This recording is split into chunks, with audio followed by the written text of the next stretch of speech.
and welcome. Thanks for joining us. The show has an AL East matchup. It's the Boston Red Sox taking on the Baltimore Orioles.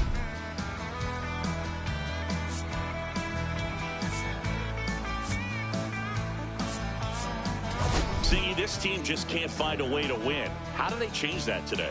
I really think it's as simple as put it all in the rear view and just focusing on the here and now. Every pitch, every at-bat, just need to lock in on what they can control.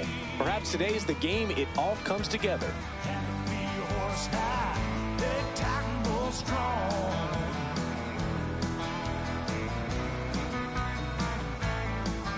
All right, we'll be back to get this one started after this.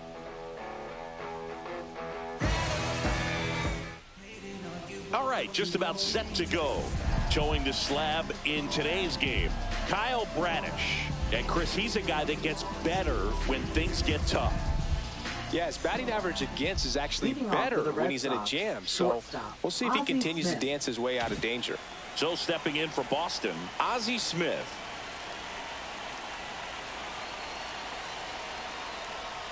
And that misses. And we're underway in Baltimore.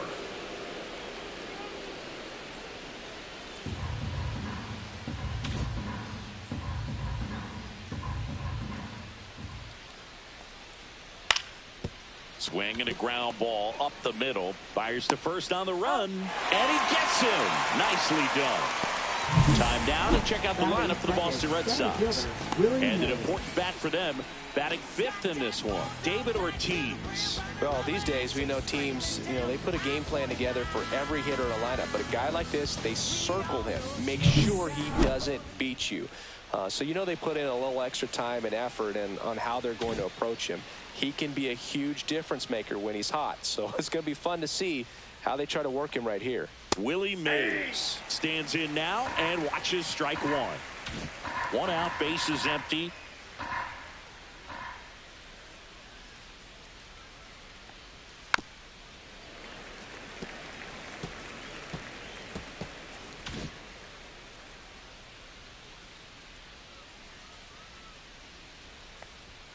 And that one is inside ball one. See if he can go upstairs a little bit. Make sure you miss up and out of the zone since you're heading to count 1-2. Don't miss in the zone because that's where you can get hurt. And there's a hit. Just kind of slice that one into center.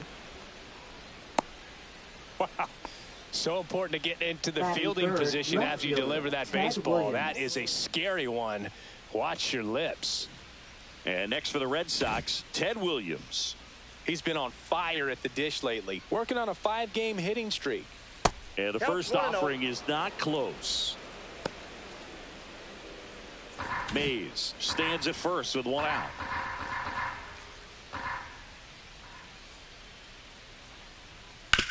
That one down the line, and it goes just foul.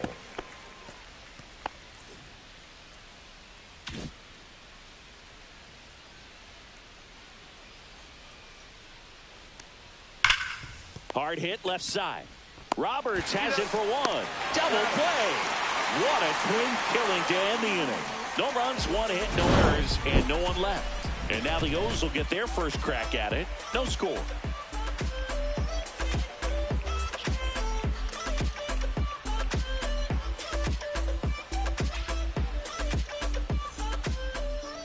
Back now at Oriole Park. And our pitcher in this game, Cal Newhouser. And Singy, that may be his name, but the strikeout is his game. Well, Boog, I can tell you've been working on that one, but yes, you are right. This guy strike out for 9, over 11. I mean, that's just getting it done. There are a lot of strikeouts in that other lineup, and when you look at what he's able to do, man, it's going to be a fun one to watch today. Brian Roberts, the leadoff batter, as he looks at ball one.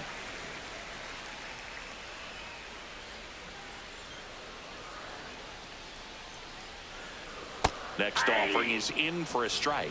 Well, he left that changeup up. Got away with one there, and he'll take it, but doesn't want to make that mistake again.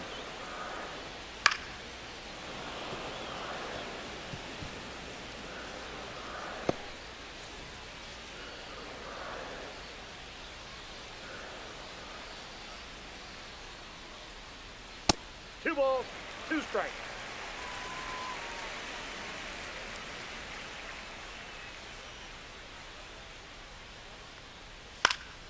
spoils that one, and it remains 2-2.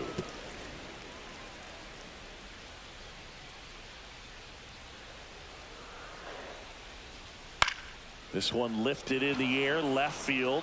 Williams. And it's caught for the out.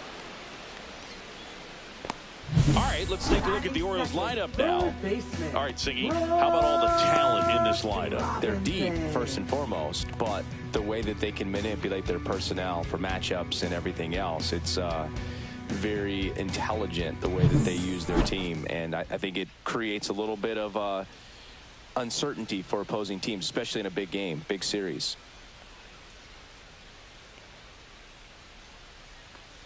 Brooks Robinson, batting with one down, takes a strike.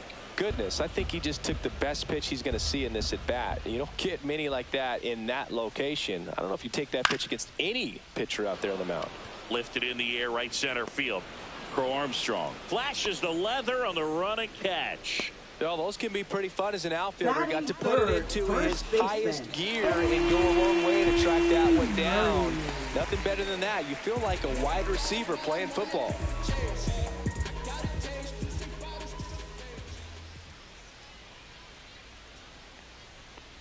Eddie Murray stands in here. Tried to hold back his swing there, but went around. 2 outs, base is empty. Swing and a high fly ball pulled foul, and that's out of play.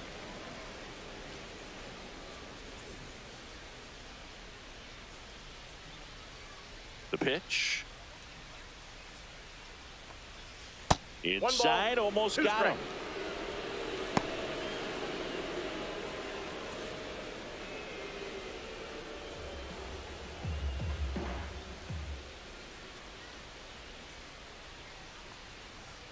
Backed off the plate that time. Straighten him up a little bit.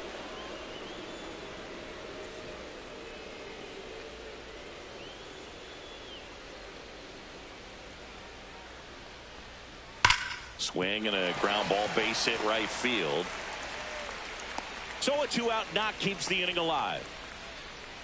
Batting fourth, the shortstop, And next for the Orioles, Cal Ripken Jr. 3 hits and 12 trips so far in the series.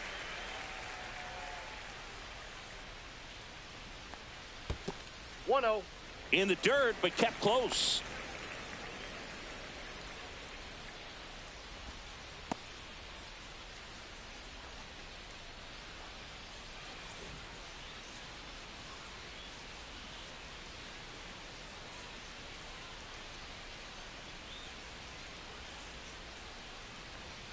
That one not close. Ball 2. When you get ahead in the count, there's no doubt that the success rate goes up, and that's what he's been doing. It's made a big impact for him in recent games.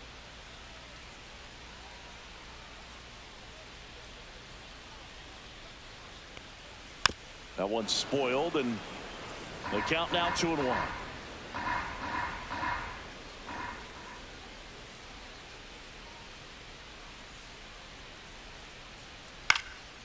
Popped up right side corner. Under it. Brings it in. And that is that. And the Orioles leave 1. We played an inning. No score.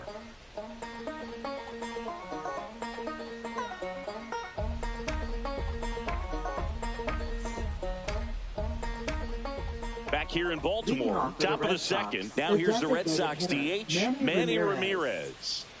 This guy is an elite level hitter, especially considering contact and just the ability to hit for average. What you really like, though, stays in against those righties, and that's not so easy as a right-handed batter. There's some players, for whatever reasons, they seem to just face a slew of right-handed pitchers, and their comfort level increased so much that they'd actually prefer to face that same side thrower in a tough situation.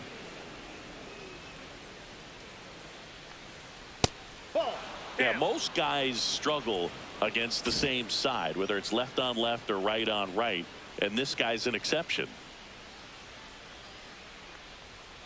Fouled off down the right side.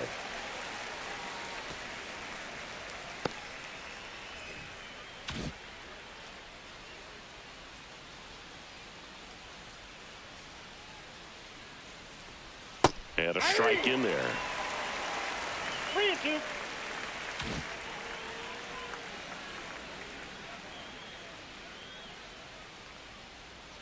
Got him swinging. Well, that slider wasn't even close to the strike zone, and he got him to chase. That's just a bad approach right there. Either he was looking for something else and got completely fooled, or he was sitting all over the slider and just couldn't resist the temptation. But, man, really expanded right there and didn't have a chance of making contact with that pitch. And stepping in for Boston, David Ortiz. Just 1 hit and 10 at-bats so far in this series. Delivers a pitch in for a strike at 95. Ortiz measures 6 feet 4 inches, hitting 5th in today's lineup, and he's a former home run derby champ.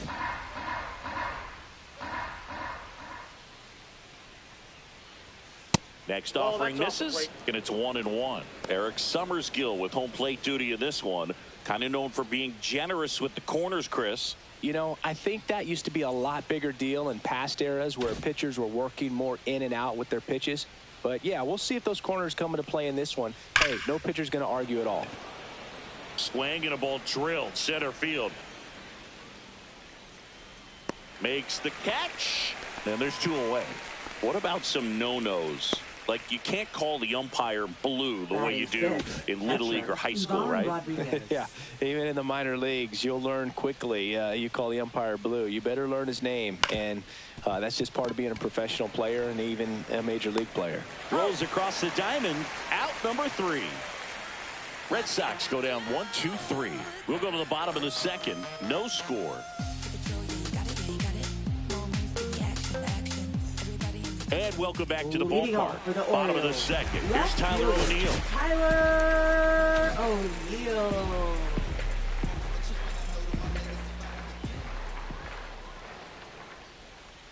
Right through there for a strike.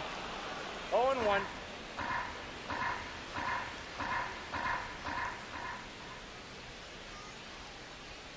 Swing and a miss as he was out front. No balls, 2 strikes.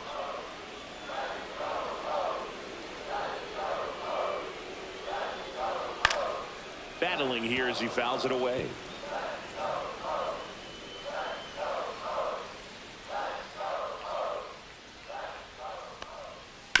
And he hits a ground ball right side, and that chance handled. On the run, sends it over to first. Nicely done for the out. Batting 6th, catcher Adley Rutschman. Here's Adley Rutschman.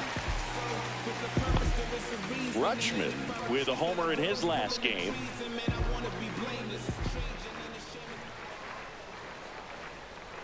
And there's a strike. Good heater at 98. 0-1's the count.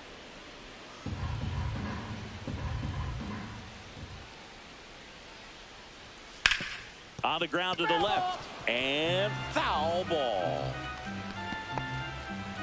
No score here in the second.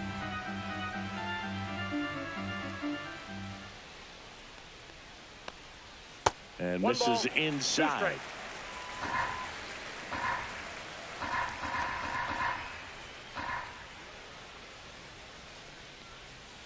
Foul ball, still a 1-2 count.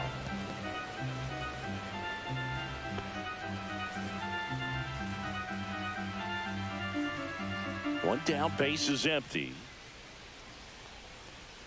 Cut on and miss. Curveball struck him out.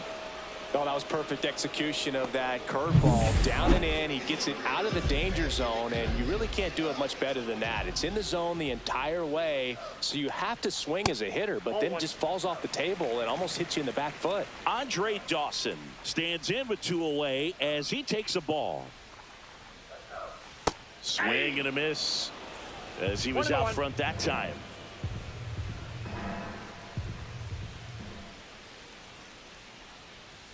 That's a little bit low.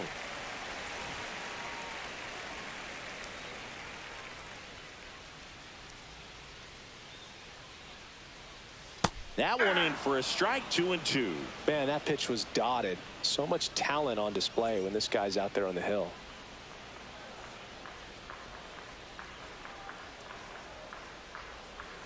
Waves at the bender for the strikeout.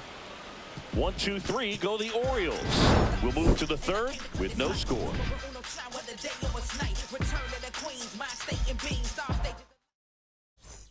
And we're back Leading out off of the for the third Red inning. Sox, So third stepping in for baseman, Boston, Adrian Beltre. Bradish back to work. There's a swing and a drive. High bounce over the fence for an automatic double. Nico Horner will come up to hit. Not getting the results he's wanted at the plate recently. Only 2 hits over the last 5 games. That one's in there, and it's 0-1.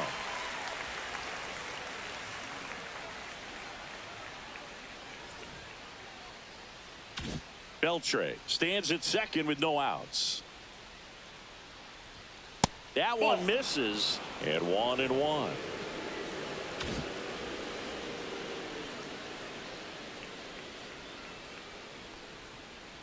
Outside with a breaking ball.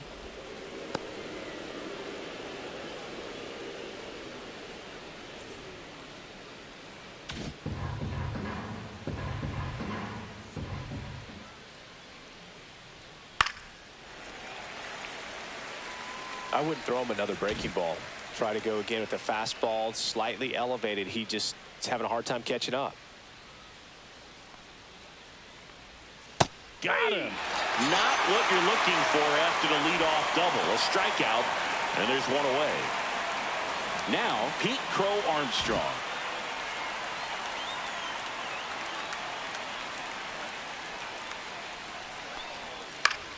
Foul ball there.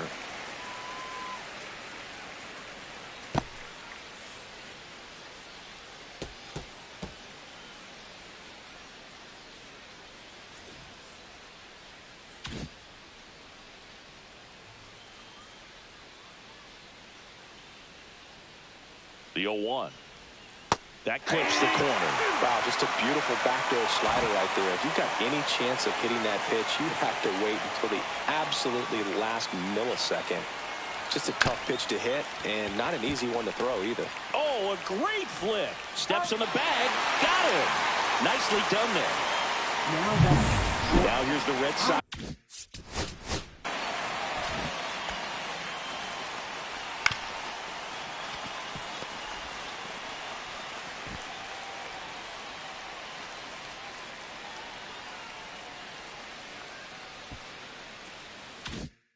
Leadoff hitter Ozzie Smith.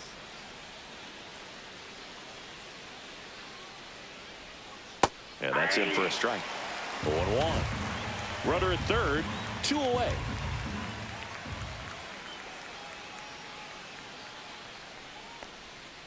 And there's a foul ball.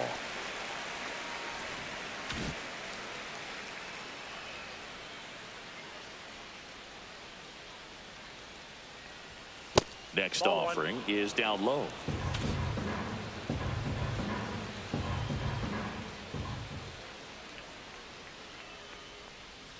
The shortstop takes the ball. 2 balls, 2 strikes.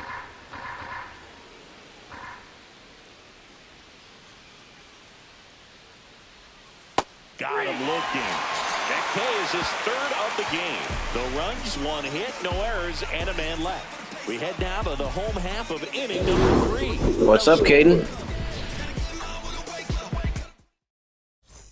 Welcome back as we take a peek at the starting pitching so far this year. Matt Holliday.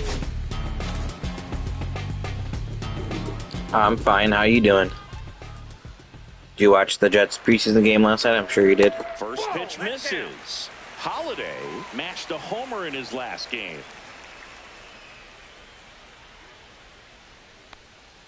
Next offering is They tried to tune him earlier this year to make him like easier to hit, but having like a pitcher that's got depends on the pitcher too, but having a pitcher like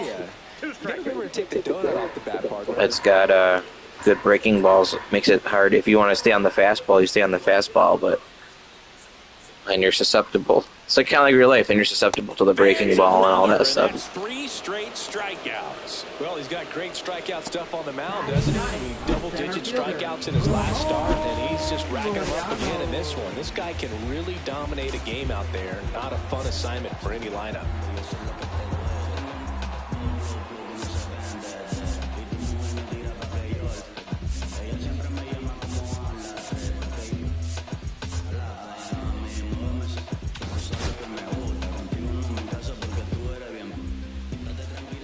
Yeah, so he did pretty good, you think? That's good. Loriano comes up to I mean, it is. I try not to look too much into any preseason stuff because, I mean, I know it's exciting because football's back, but, Still tied at 0. you know, I try not to overreact to any of that preseason mumbo jumbo.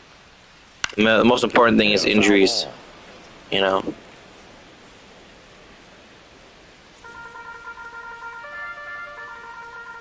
One down, base is empty. Yeah, that was crazy. Ball left field. Williams on the move. And the most important thing from yesterday's Bills game was Teron Johnson hit someone really hard, and then they had to pull him out to get him evaluated for concussion. But he passed all the tests and everything, so I guess he's fine. He's had a little bit of a history with concussions, so it's a little concerning. Yeah, I mean, when you talk about play calling, like, is play calling good in the preseason, or do teams just not? No, but he was the one that got hurt, though. But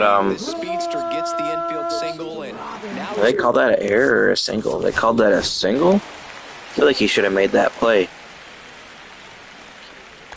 Dude, you don't gotta tell me Hackett is poop. Hackett used to be with the Bills a long time ago. But, it looks like he doesn't know how to play this well. He's a natural second baseman. A gold glove second baseman. He definitely rushed this, too. I feel like he didn't. Ugh.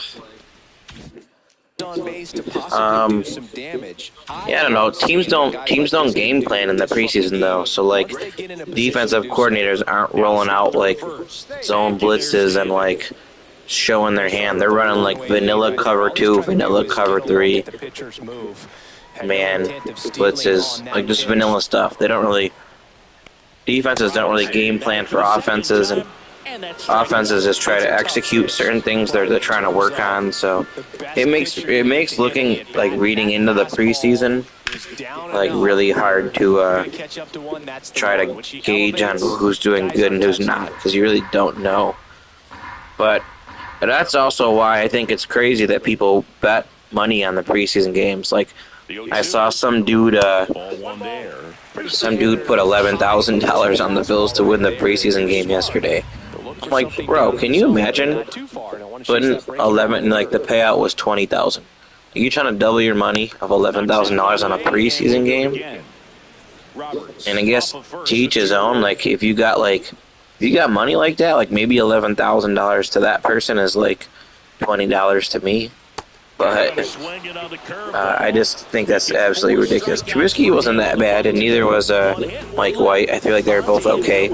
But, I mean, it's the preseason. I mean, literally the last drive they put in the 4th quarterback.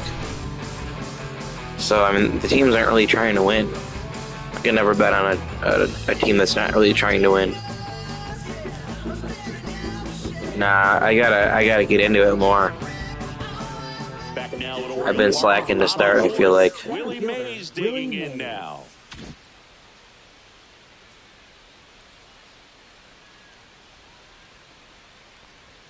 First pitch misses. Counts 1-0.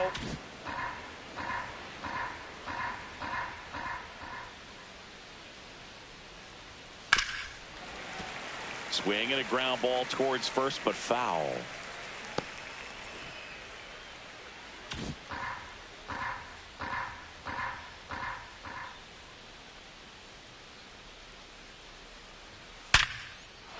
Base knock center field.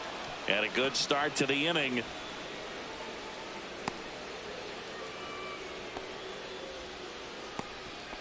I'm sure he feels really good about that one. That's about as textbook as it gets. Got his stride and load out of the way early. He stayed inside that ball and squared it up out front. Man, that was like he was in the cage hitting off a tee. And now a chance to maybe... So you've been enjoying MLB The Show, huh?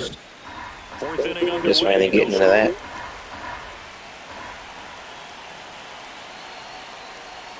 Swing and a miss. There's the changeup. Wow, that's 89 on the gun, and it's a changeup. It's like, yeah, I feel like they make pretty solid games. I feel like ESPN would definitely outbid them, though. Because ESPN used to have the football games back in the day. I know it's too young for that game, but I'm sure you might have Bounce heard it of it. off, still 1-2. With 2 strikes, may see some movement over there at first base, trying to stay out of the double play right here.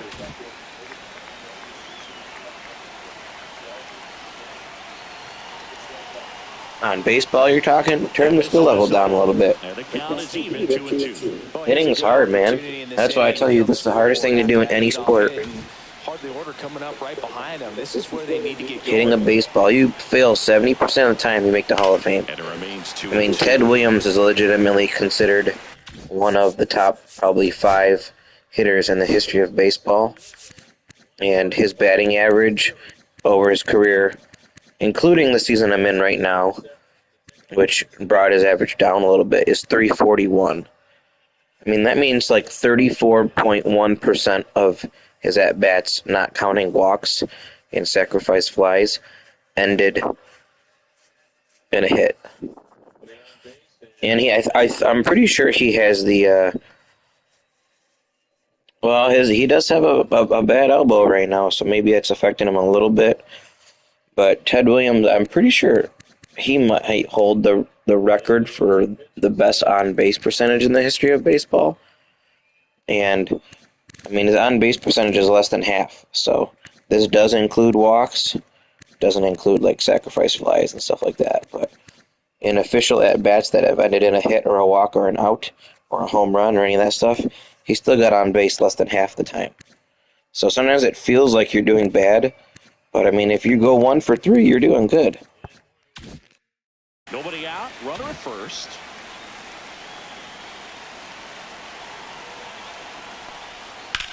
In the air, pretty deep out to center field. Makes the grab, 1 down.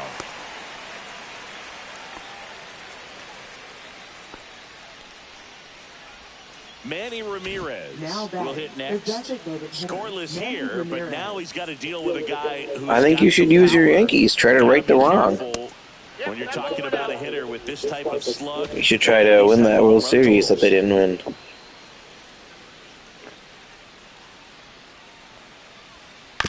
Roll to short, could be 2. Sends it across to first. Now 2 away.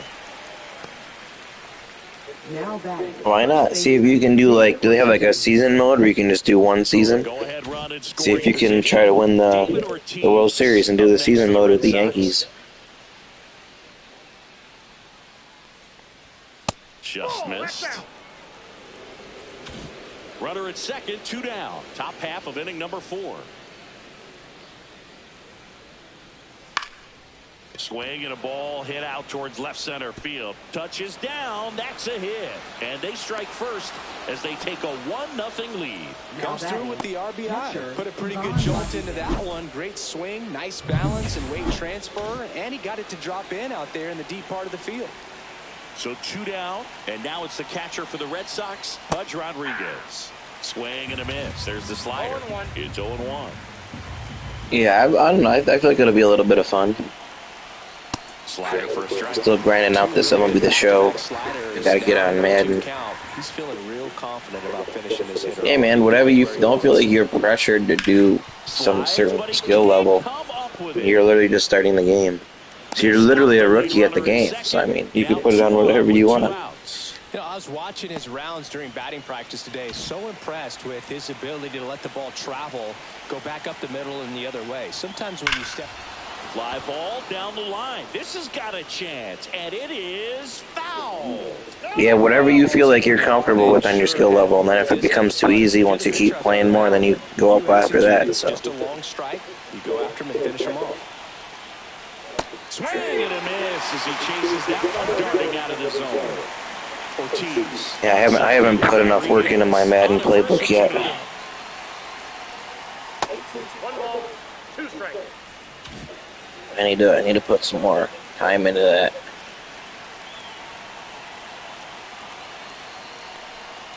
Got him. That ends the inning and stops things from getting out of hand. I was planning on doing it today, but my brother played 2 games of MLB The Show, which is good because we need to get these games done too, get into the playoffs. Bottom 4, here's a big power threat. Eddie Murray. It's either, it's either you play him now or you play him later. It's the same thing either way, so. He's pitching well, but not throwing a ton of first pitch strikes. Usually doesn't work out for success, but you can never predict baseball. Not even close there. Ball one.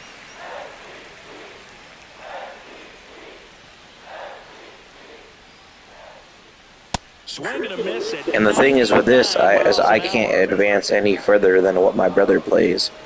Unless I want to simulate his game and skip his game on him, which isn't fair. So, I'm kind of at the mercy of however many games. Like, if he gets to play a game, and then, depending on what the schedule is, like, if we both have a Sunday game and I play my Sunday game, then I'm on the mercy of him. Dang, he hit that off the pole. Last time I played them, he hit one off the pole, too.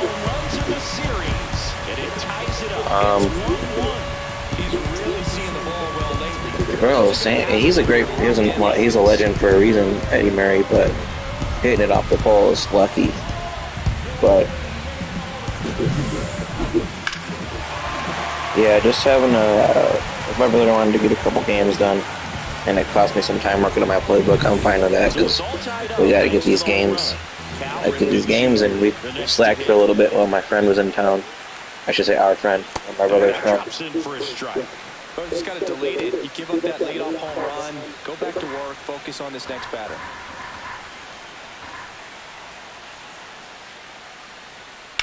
And right back to the Red Sox lost today. How many plays do I need?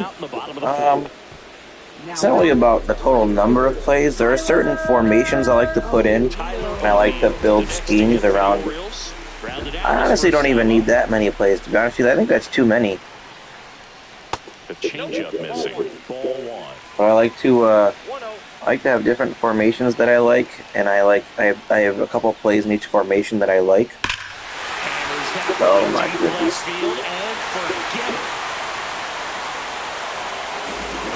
50's probably too little. I don't know. It's definitely not 300. It's their second home run of the inning. It's 2-1. This crowd is on fire right now. They're going nuts thanks to that home run. Yeah, I need enough plays to have variety. I don't want to run the same play over and over. You can't overswing. All you got to do is get the bat head to the spot. If you do, he supplies the power, and you'll get to jog around the bases like he did right there.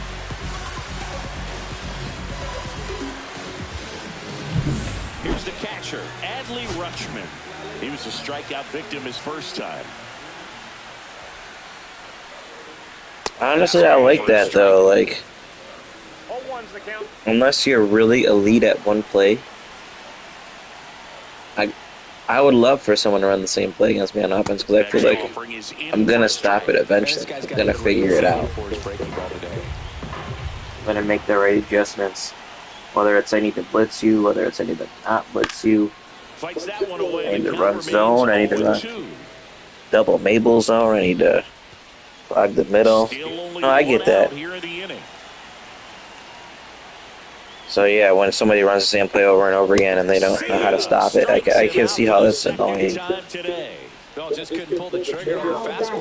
like in real life, if you're running the ball and the other team can't stop the run and you just keep running it, isn't that kind of the same thing? I mean, you would never run the same pass play over and over and over again in real life.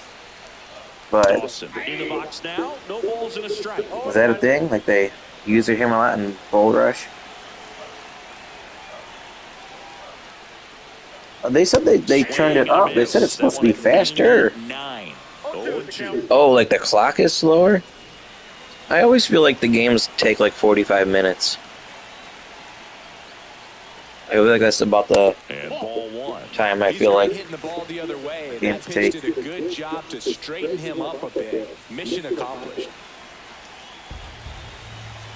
1-2.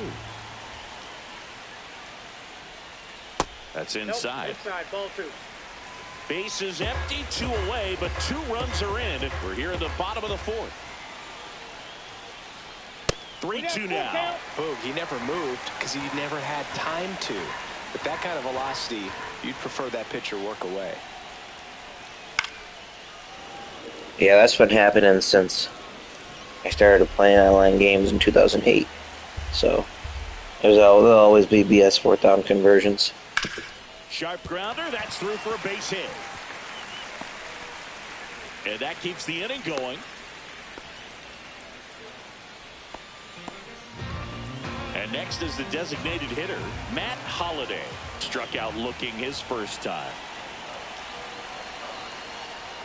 Inside. And it's 1-0. Dawson, the runner at first with 2. Oh, dang. That's interesting. Was that against you? Were you playing against it? Did you commit to the pass? Oh, that's even weirder. Back-to-back fastballs in. That last I wonder how he got that.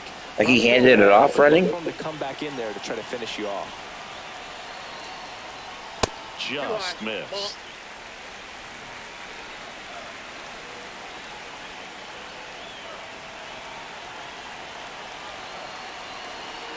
Oh, wow. Here comes the pitch. There goes the runner. I mean, I could see if you committed to the pass. Ow. No! He's safe? Well, with that kind of elite arm he has behind the plate, man, it's a pretty big deal when you can swipe a bag against this dude.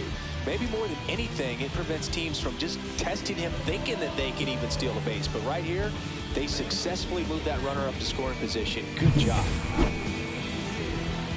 Yeah, if you committed to the pass, then they kind of penalize you for that when someone runs against that.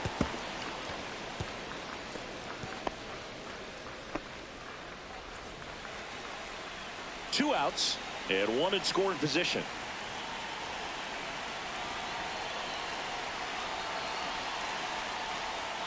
And especially the draw, because the draw is supposed to be the play that kills the pass. Is that the only team you've been using? Man on second, 2 down. So now 2 on and 2 outs. Here's Ramon Laureano. He's been a great free agent side. Yeah, but you love the Jets, so you should be. I mean, I know they're probably harder to use, but shouldn't be boring to you, I don't feel like. First and second, 2 down.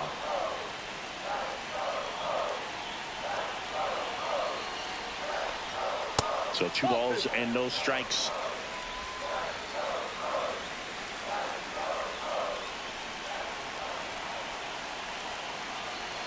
Why? Isn't he a superstar still? Just missed. Dude, what is my pitcher doing? He's got to go right after this hitter because you don't want to turn Come on, man. Let's end this inning. Let's go. You've got to get that final out, get out of this inning. Pitch is in there, and that is strike 1. 2 on, 2 outs.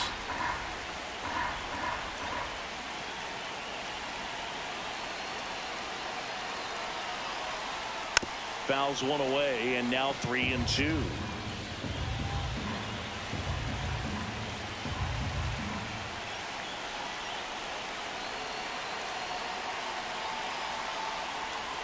Strike 3. Got him looking on the changeup. But 2. Welcome back. Quite a pitcher's duel so far. Here's how the starters have performed up to this point. Yeah, I do get that though. Like, but it depends on what is their, the receivers overall. It doesn't. It's not only based just off of overall. Like, what is their speed ratings? What is their route running? What are their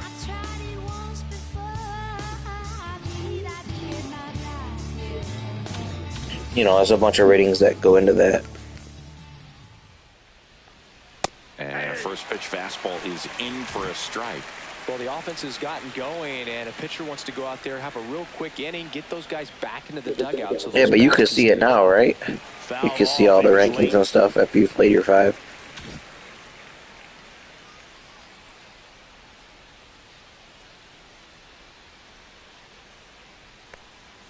They tried to get him to chase on a slider down and away. Well, after scoring runs, this is where you're looking for that shutdown inning. Get that hot team back in there to swing the bats. So your depth chart has what, a tight end and kick returner?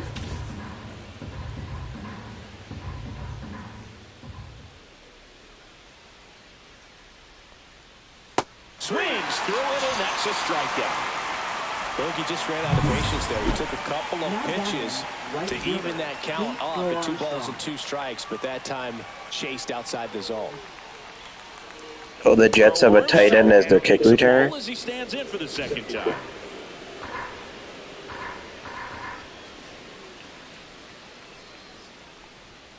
This one ripped, but foul to the right. The Red Sox trailing by a run, and we're at the top of the fifth.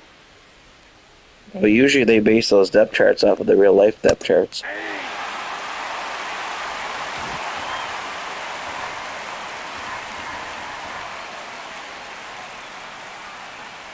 Or are you saying you put that there? And that's in the dirt.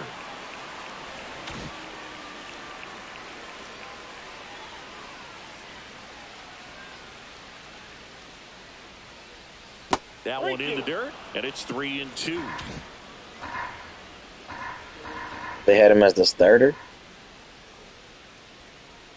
I don't blame you, Jared. I'm glad I don't ever have to go to school again. Deep right field. That one's carrying. And that one is gone. When does school start for you, Caden? I know Jared said it's coming up like this week or something. That was blasted. Absolutely, no doubt off the Or bat. tomorrow, or whatever it is.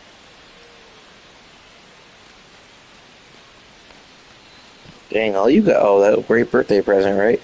Dang, you guys are, you guys go back early in these other states. Maybe you guys end a little earlier than what we used to. We didn't used to go back to the first week of September. Like, the Wednesday after Labor Day is when we used to go back to school. But we didn't end until, like, I don't know, I feel like the third week of July or something. Yeah, I saw some people going back tomorrow. First pitch, and he just misses.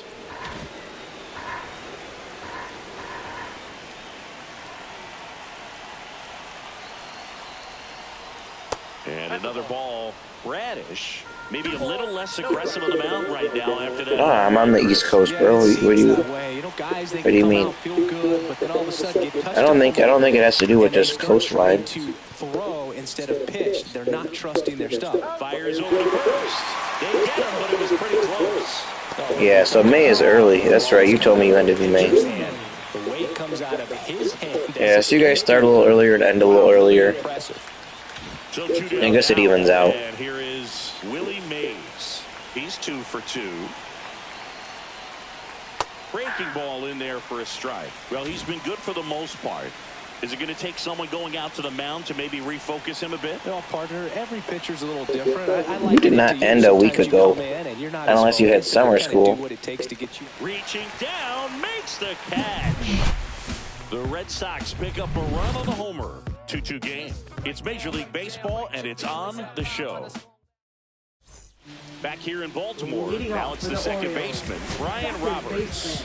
Brian Roberts.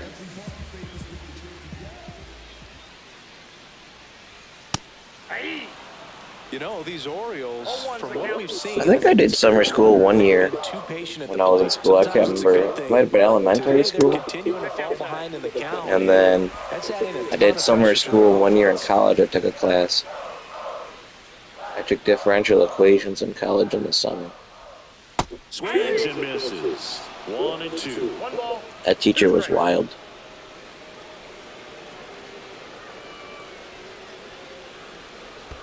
And that skips into dirt.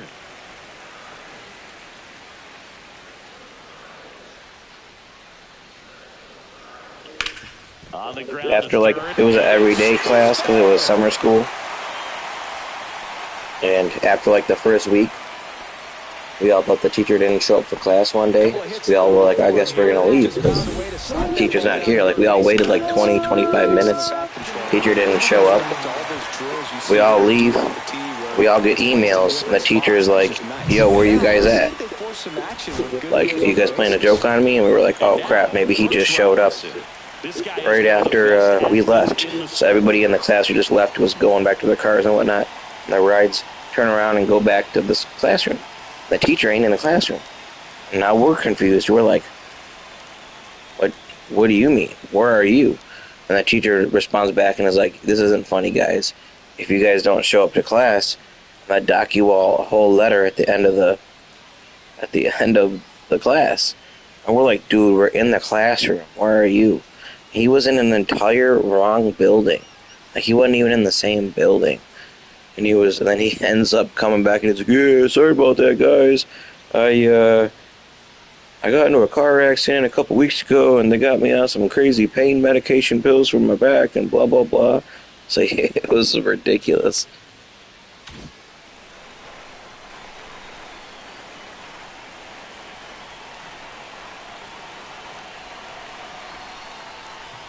That one finds the zone.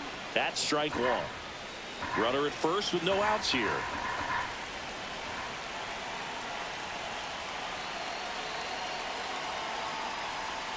Next offering is in for a strike. Backdoored him with the breaking ball. Just got the corner. There's nothing you can really do with that.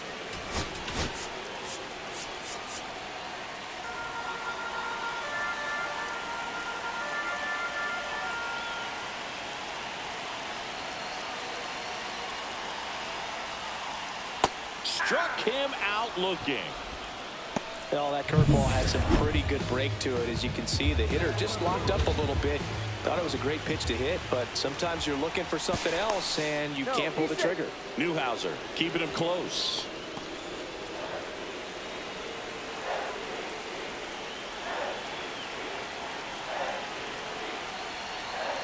Runner takes off. That's in for a strike. Punch with a rocket of a throw. Caught stealing. That goes to show you stealing a base is a tough thing to do and far from a sure thing, even with big-time speed. It's not easy to catch him, but that was a great catch. We play on Sunday Night Football against the Ravens at home.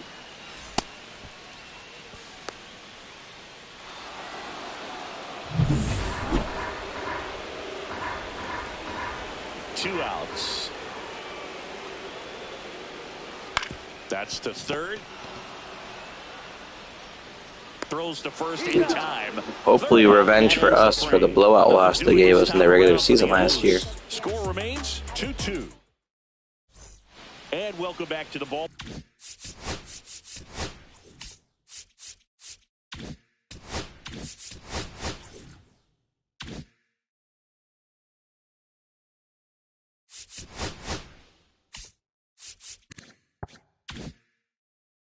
Park. All set for the top of the sixth. Now the left field. I don't mind them in real life. They're annoying on Madden though because people abuse Lamar. Pitch misses. 1-0. First sign of movement in the Orioles bullpen. Yennier Cano is up and throwing for Brandon Hyde. Kelly warming up as well. And that's down and away. If I had to say my top 5 least teams that I like, would be the Patriots. Swing, foul to the left. Top 5 most hated, I guess, would be how you phrase that. Patriots. You hate QB contain. Why? That's so people don't abuse the running mechanic. Roberts handles, throws to first. Leadoff man retired in the sixth. Now batting, designated hitter Manny Ramirez. I don't like the Packers. Up next for the Packers are probably in my top 5 least likable teams for me.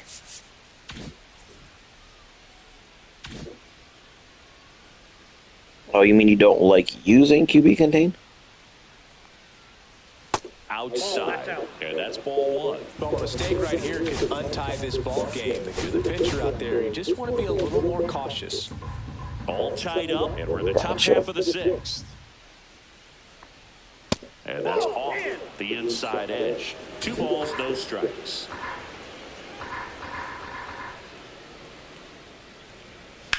This one in the air, right field. Dawson drops steps, heads back on it. He's got it, and there's 2 away. Now batting, first baseman David Ortiz up next for the Red Sox.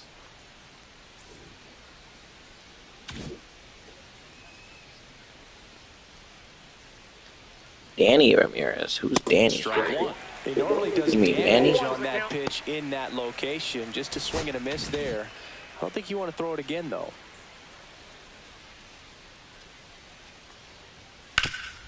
Ground ball up the middle, and that squirts through. And that keeps the inning alive.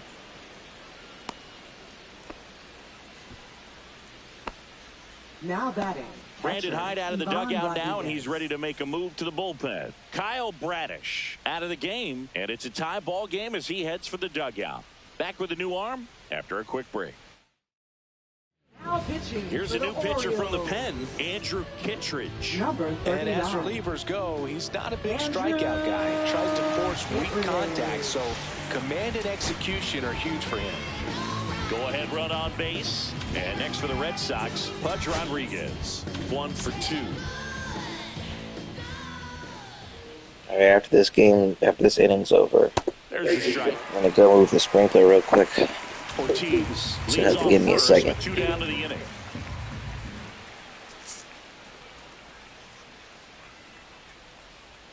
Outside low, and that's ball 1. Did they lose today? So they were playing Milwaukee, I think, right? Oh yeah, they did lose today. Ball 2. Just gotta go move the sprinkler. Water in the lawn. Fastball is outside. Adrian Beltre in the on-deck circle, hoping to get a chance to make a big impact here.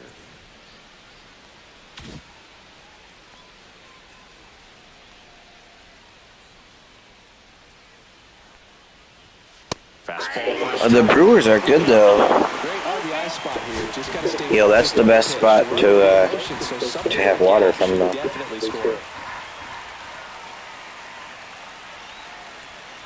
Swing and a miss, and that is that. Nice work from the Baltimore pen there. To the bottom of the 6th we go. 4-5-6 coming up. We are tied. No, I think they traded Cortez to San Diego at the trade deadline. I don't remember what they got, but they've been a good team this year. And we're back. Bottom of the 6th. I'll be right back.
for the Orioles. Here's the shortstop at the plate, Cal Ripken Jr.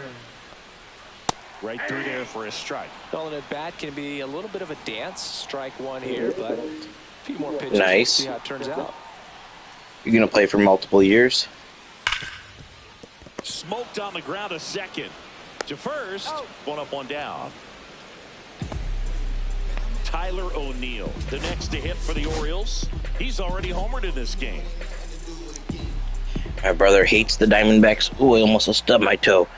Oh, that would really hurt. My brother hates the Diamondbacks because they beat the Yankees in the World Series. Base is empty, one away here in the bottom of the sixth. A little out front there as he swings through it.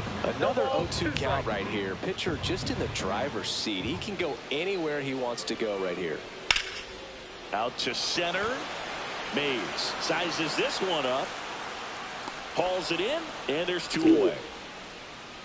What do you mean you don't have time to pitch or hit? Oh, you're just gonna And now the switch in a catcher. you're gonna do the franchise and just simulate it? Two with a pair of strikeouts.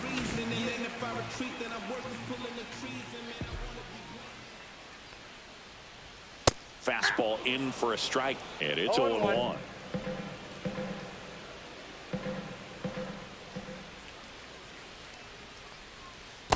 One ball, one strike.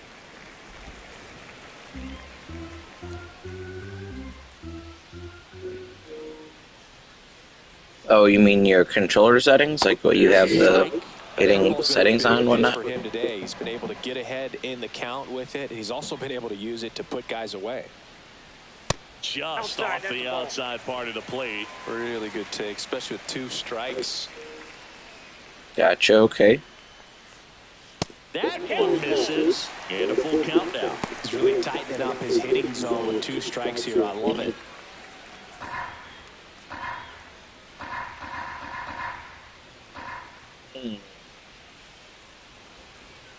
Breaking ball in there, got him looking. And a nice inning of work there as he sets him down 1-2-3. Orioles held in check there, and this game is still tied at 2-2. Now pitching. New arm out of the bullpen, Yennier Cano. And compared to a lot of other relievers, strikeouts have not been a big weapon for him this year, so the defense should be active. So digging in, Adrian Beltre.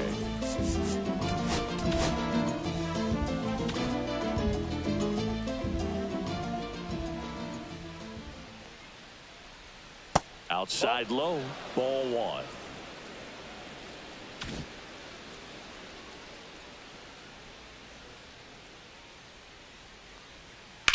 Line drive. Laureano falls it in, and there's one away. Good piece of hitting right there. Nice hard line drive to the outfield. You're trying to get on base, represent that go-ahead run. Can't hang your head on that at all. Here's Nico Horner. Chris, baseball today, so many strikeouts, and they are available to pitchers. But this is a guy that puts the bat on the ball and is kind of different from the players that we see day in, day out.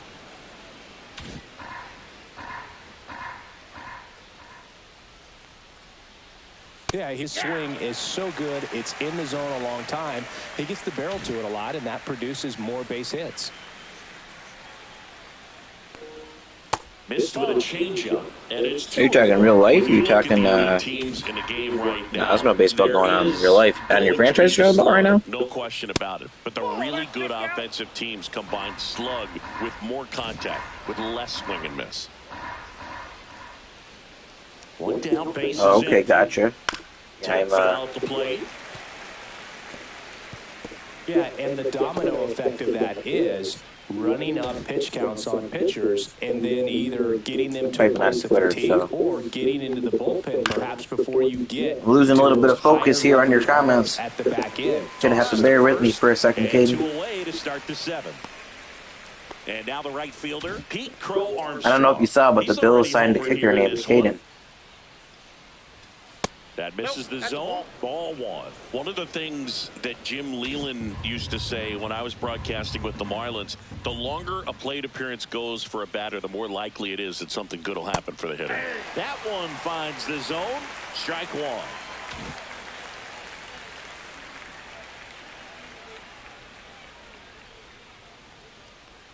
Yeah, and I figured you would get Kotsay into this because you had a free dinner at his house the other night. That is true. 2 down, nobody on. Here in the top half of inning number 7. That one outside. And the count is 3-1. Ozzie Smith. I think it's Caden with a K, but I could be wrong. Honestly, I have no idea who the kicker is. But I don't know if you saw Ray Davis kick the extra point for us yesterday. Now it's 3-2. He's like the emergency kicker or something, so he kicked the first extra point. I guess just for practice. And down on strikes. And it's a 3-up, 3-down inning. Nothing doing for Boston. Oh yeah, they better increase his kicking power and accuracy on red, or I'm going to be writing the ratings adjuster a strongly worded tweet. We're back in a new pitcher here to start the bottom of the 7th. Tyler Holton. He's certainly been one of their better relief pitchers this season. The numbers are really solid, so they feel great about handing the ball over to him. And into the box for Baltimore, Andre Dawson. He's a big, strong guy, can untie this game with one swing. The bit behind with that swing. It's strike one. 0-1's the count.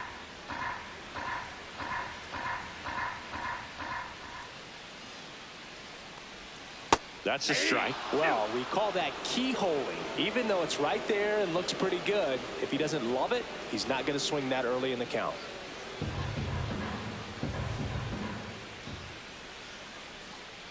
Here's the 0-2. Fouled off at the plate. They'll do it again. That wasn't an easy pitch to hit. It's much easier to do damage against mistakes, but that's not what that pitch was.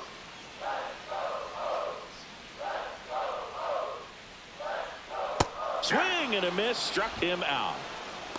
Good late cut for the strikeout there. That thing really got in on him. And, you know, the cutter isn't really a huge swing and miss pitch most of the time because it's not really meant to move a whole lot. You're just trying to miss the big part of the barrel and maybe get some weak contact. But that one right there did a whole lot more than that. That was a really good pitch. Now a chance for Matt Holliday. Oh, great stop to first. In the dirt, he picks it, and that's a great play. Look at the wizard right there. Ozzie Smith getting down, getting dirty. Man, this guy clearly one of the best defensive shortstops to ever walk on a big league field. So up next, Ramon Laureano.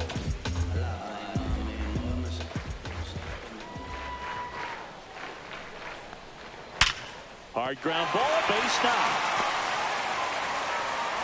So the go-ahead run is on base with a knock.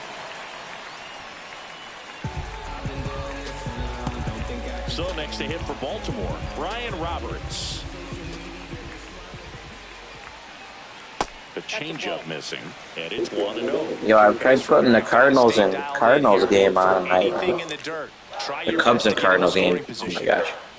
And it's got some ESPNU channel on right now. I don't know what's going on. Maybe they're still in a rain delay.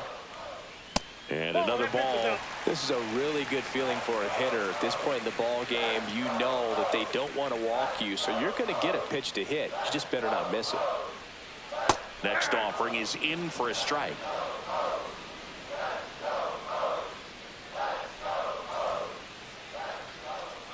Two gone. The possible go-ahead run at first.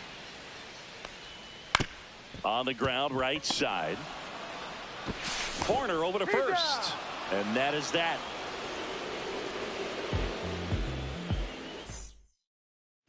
Now Welcome back, and a new arm on the mound to start the 8th. Kevin Kelly. And he's been hit pretty hard at times this year, so he's looking for better. Right now, giving up more than a hit per inning. Smith in the box now, takes strike one. Meanwhile, Activity in the bullpen. Felix Bautista up and loosening in the pen.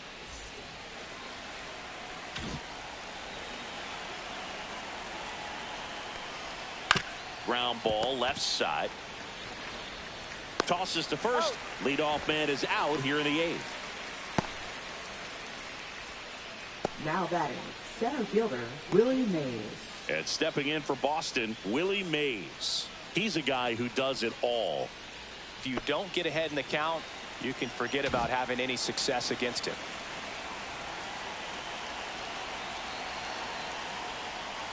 Inside, just missed.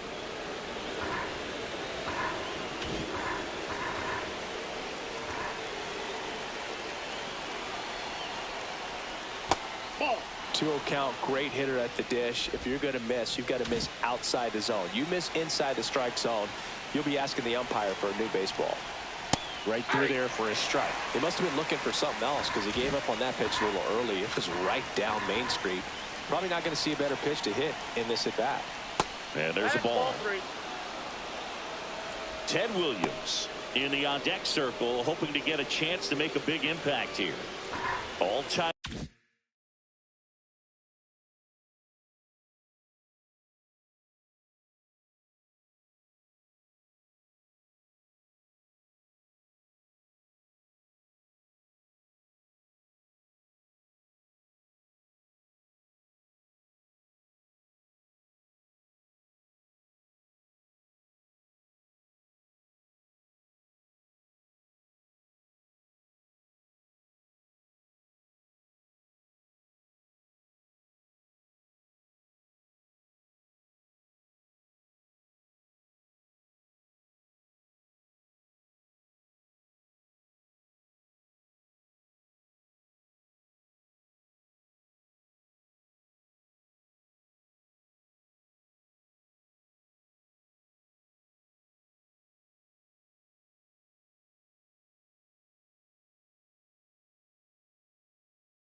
Up, and we're in the top of the 8th. Yo, where is the baseball game? The 3-1. Slapped hard the other way, but foul. Like, why am I seeing ESPNU on my screen right now? One down, base is empty. Line drive, that's a base hit. Give me baseball. Here's the left fielder, Ted Williams. 0 for 3 in this one. That one finds the zone. Strike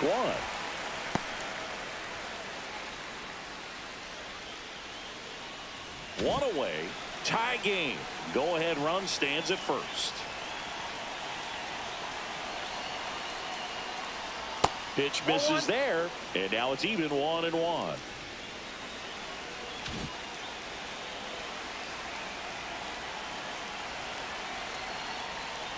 Way out front for strike 2. Definitely got the hitter conscious of the pitch inside. Really think the outer half is open. Stays alive.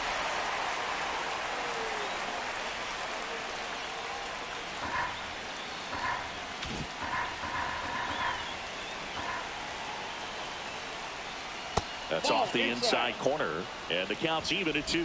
Well, this is a guy that can be frustrating for pitchers because he fouls off so many pitches and grinds out the at-bat. I'm sure there's some times where a pitcher would rather just give up a first pitch single than to have to waste 6 or 7 pitches. Off balance feed, there's one. To first, not in time. Great effort there. Now batting. Tough play right there. Didn't really have enough time to set his feet and make a strong, accurate throw. Had to rush it, but he got it off, and he got it there in time to get that out at second base. So here's Boston's cleanup hitter, Manny Ramirez. 0 for 3, a fly out, a ground out, and a strikeout. And that one fouled off.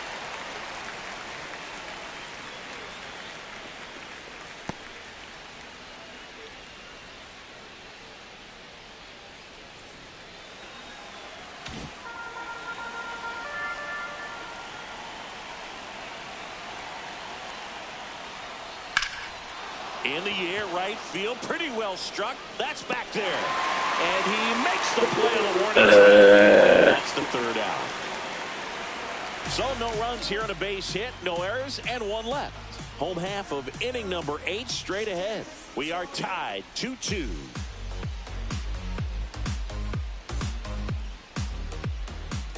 Back here in Baltimore, down the number 2 hitter, Brooks Robinson. Brooks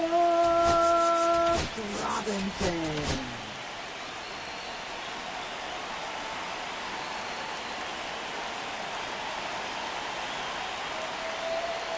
That one the other way. Nice grab. Great hops right there, Boog. He timed it just right to bring that liner down, and he saved a knock. So digging in, Eddie Murray.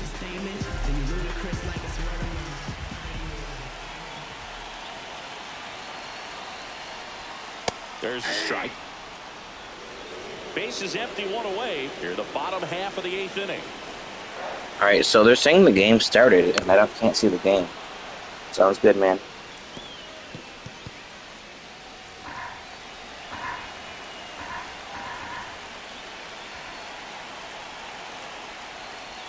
That one missed.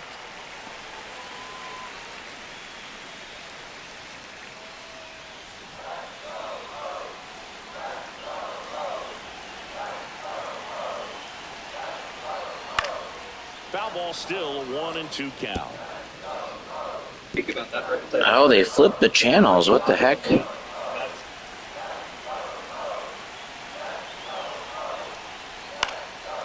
a foul ball, he stays alive.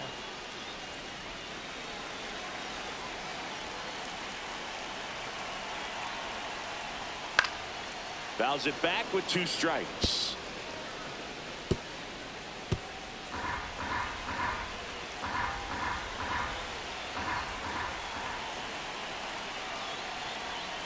Swing and a miss. Got him to go up the ladder for the K. So now the Orioles cleanup hitter, Cal Ripken Jr. And a little something. Manager out of the dugout now, and he'll make a move to dip into the Red Sox bullpen.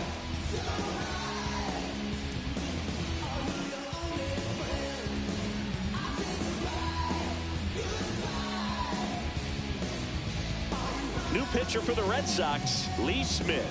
Oh, he's having an excellent season so far. ERA is under 2. A lot of flexibility coming out of the bullpen. Lee Smith.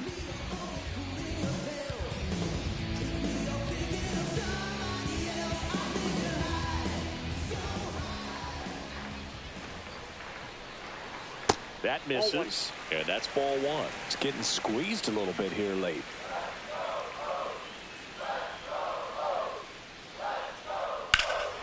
Whacked out to center field. That's well struck. That's back. And brings it in at the wall.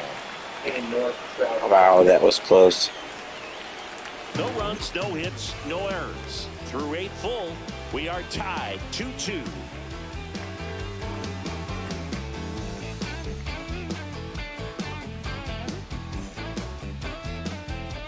Back now at Oriole Park, all set to start the 9th in this one. Now here is David Ortiz.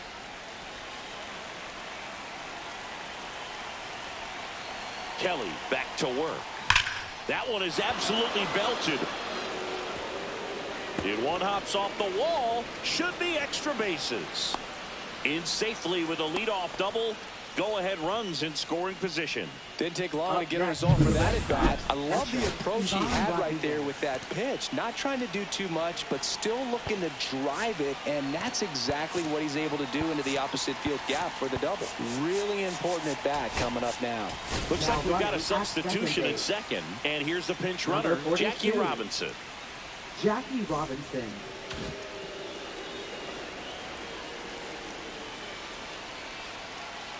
And the batter now, Pudge Rodriguez. On a line. Drops into the glove. Runner tags at second, and he makes it up to third with one away. Now batting, third baseman, Adrian Beltre. So the go-ahead run in scoring position. Now the third baseman, Adrian Beltre.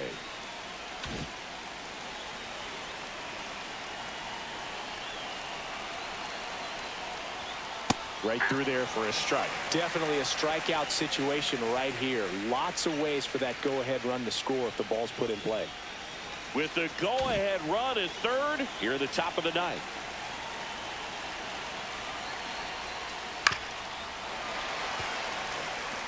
Well, he knows they don't want to give him anything to hit, but when you've got opportunities to drive in runs, you've got to expand the zone. He's capable of going out there in right side. Play at the plate, safe, and they take the lead.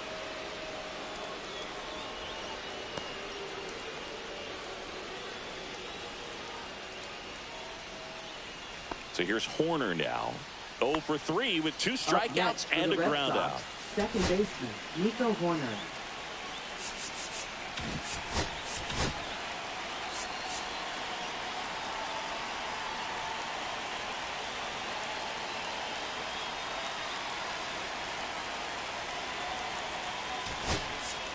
Substitution being made at first. On to pinch run, Hank Aaron. Number 44, Hank Aaron.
And a foul ball.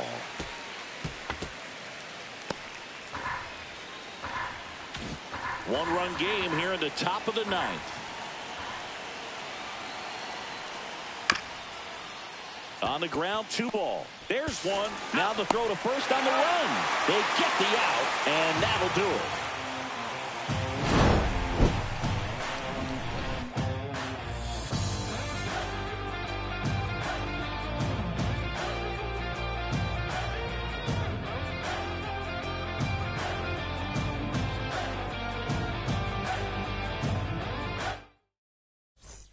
And welcome back to the ballpark. Last chance for the home team. And into the box for Baltimore, Tyler O'Neill.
Little chopper rolls foul.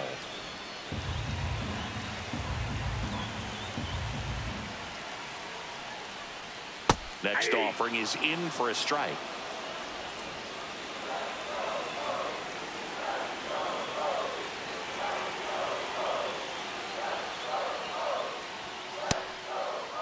Check swing. Now a look down to first. Yes, he did.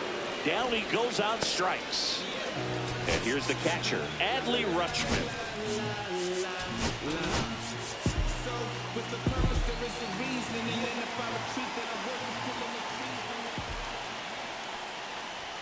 First offering, and it just misses. Hopefully, umpires. Oh my God, that ball, the entire ball is in the zone. What are you doing?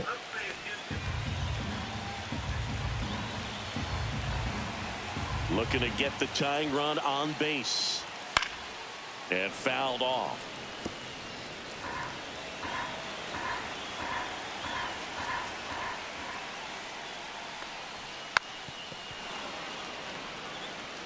Really going after him here. All fastballs to get ahead in the count. A one-run lead, and the home team trying to pull it out.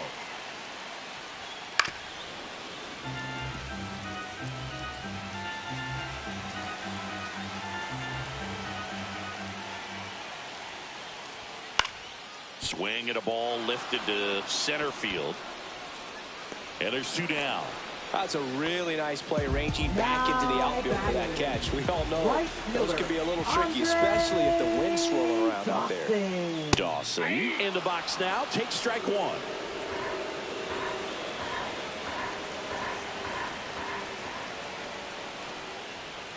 They're down to their final strike. He's in a great spot right here. Ahead in the count 0-2. All four pitches in play right here, partner. Trying to close out a one-run lead. We're in the last half of the ninth inning. Got him, and that's the ball game. Triple-digit wins, 100 wins. That's hard to even look at. You kind of blink your eyes to make sure that it says what you're reading. But an incredible season. This is an elite team, and there are few teams. Okay, Mr. Misfit, but I ain't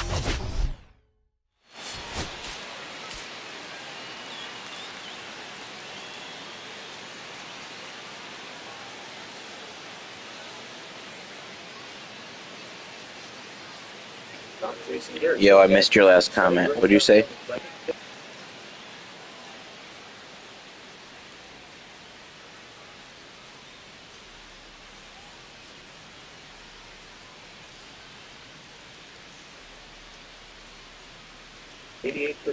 Yep. Yeah, I got one more to do here. So, because my brother did 2, that lets me do the option of doing 2.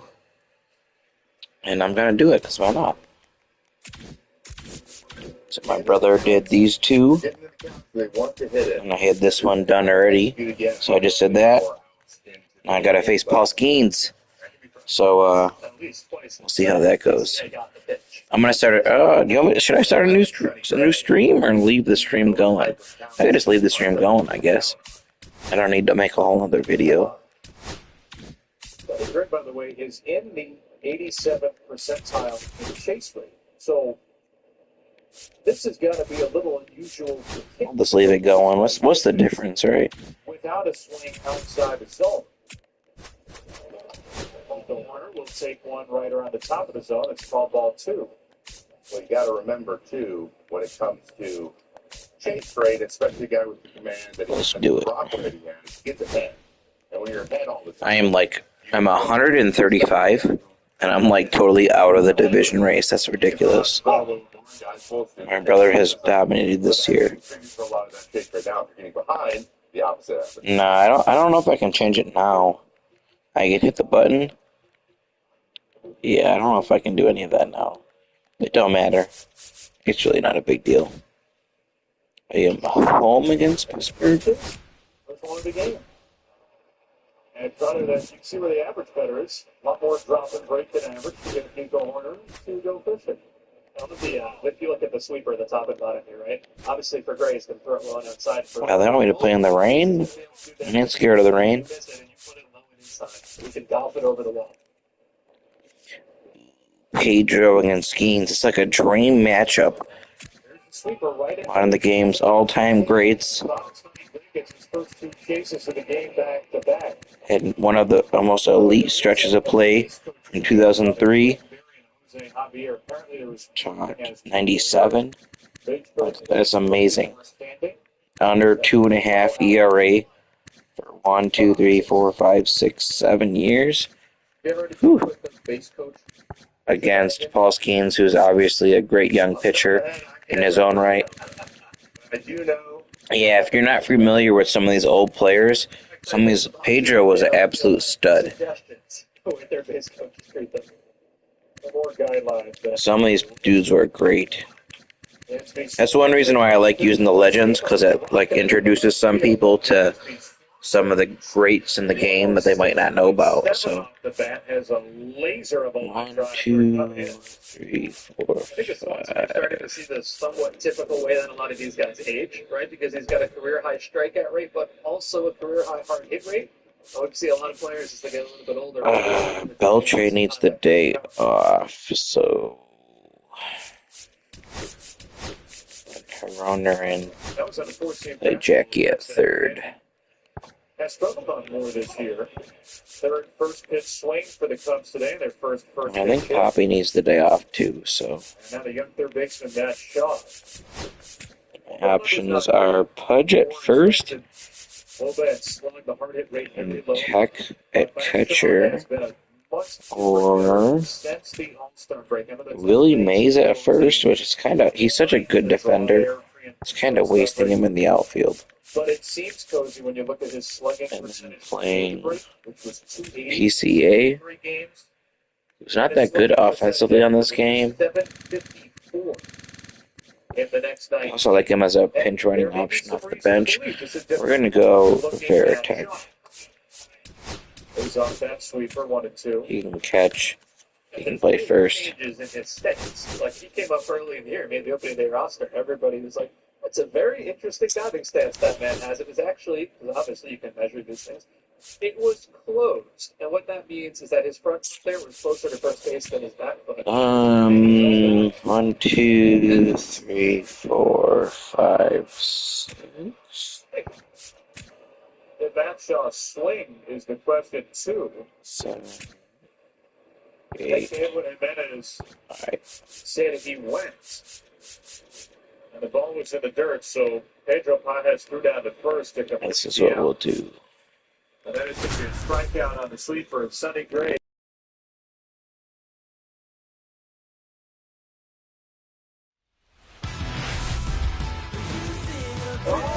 Yeah, dude, a lot of legends in the game of baseball. It's such an old game. Interleague baseball on MLB The Show. It's America's pastime, man. And the Boston Red Sox. Some of these dudes were beasts before the NFL even existed.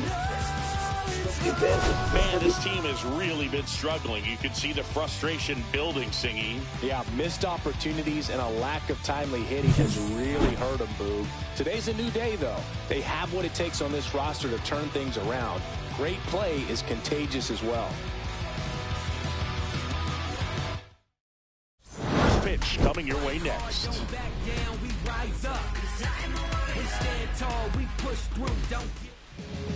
So just about set now. Today's starting pitcher, Pedro Martinez. And as usual with him, Singy, I think we can expect plenty of strikeouts. Well, he comes in carrying a career ERA under 3. He's been fantastic ever since he broke into the big leagues. Can't wait to watch him pitch today. Off tonight and for here's the Pittsburgh, veteran outfielder, Roberto Clemente.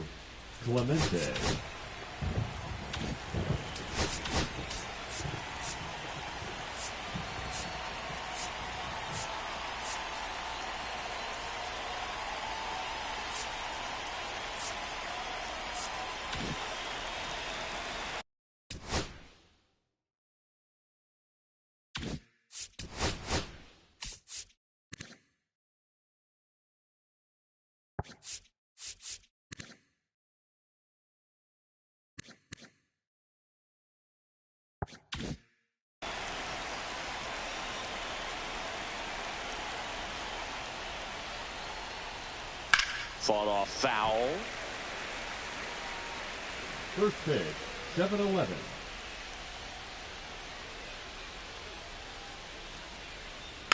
And that one fouled off.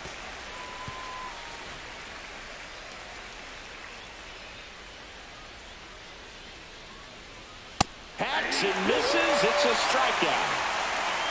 With that kind of velocity, an elevated fastball, even if it's still in the strike zone, can be tough for hitters to get on top of. Brian Reynolds here. Fastball for a strike. Martinez, a former Cy Young Award winner. He features a four-seam fastball, a changeup, a slider, a sinker, and he occasionally uses a curve. Next offering is fouled back. 0-2 now. Bounce to the left side. Smith slings it across. Quick start here this evening. 2 out. Top of the first. We take a check of the Pirates lineup put together by manager Derek. Almost. They're dealing with a Just take the B away. on the mound, so this You got figures to right. be a tough matchup for him.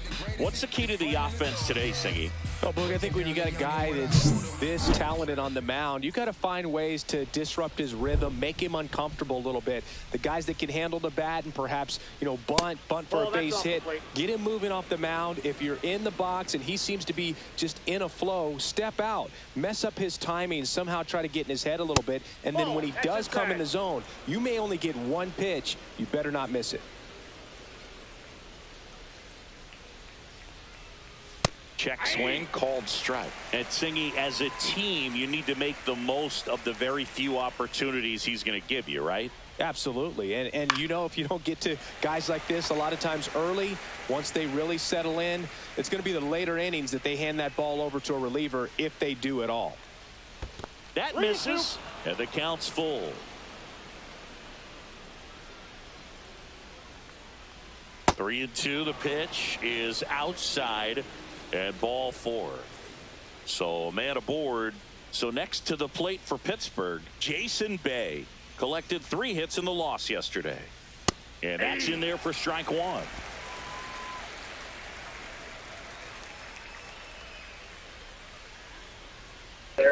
Jason Bay, former Red Sox. I think he came to Boston after Pittsburgh. You cannot teach. I can't remember. Pittsburgh, a couple 30-bomb seasons. Yep. He got traded at the deadline, I think, to the Red Sox this year. Then had another year here. Then he went to the Mets and he sucked butt. He probably had injuries. He didn't play even 100 games 2 times there. And he retired. But from 2004 till 2009, this dude had seriously, dude. This guy had a 5-year stretch where he was a really good hitter.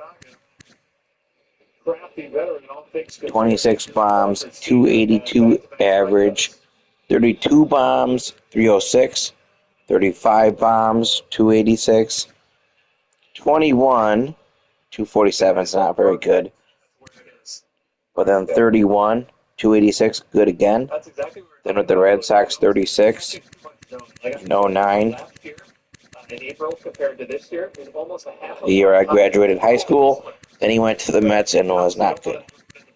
He got away with one there, but he knows he can't go into that spot very often against a guy like this. On the outside corner, got him looking. Leave one, and now the Red Sox get their turn. Oh no, it's post games. Exclusively on the show. Well, what quickly stands out to me for this guy is that he comes in with a 3-to-1 strikeout to walk ratio on the season. So when you consider consistency, the ability to get swings and misses, and to limit base runners, that's Throw me a ball. We want to bunt after that. when teams are depending on the big swing, the home run, to win ball games. Jackie Robinson leading things off and takes a strike. Swing and a miss, and that one missed by a ton. Got away with that one. Yo, obviously, his rookie year was amazing under a 2 ERA. And in real life, he's doing so good. And his team is so poop. But he's like the classic, he's great and the team is not. Curveball up a little bit. He's going to have to finish it if it's going to be an effective pitch. Upstairs, it's a ball and 2 strikes. See if you can go upstairs a little bit. Make sure you miss up and out of the zone since you're heading to count 1-2. Don't miss in the zone because that's where you can get hurt.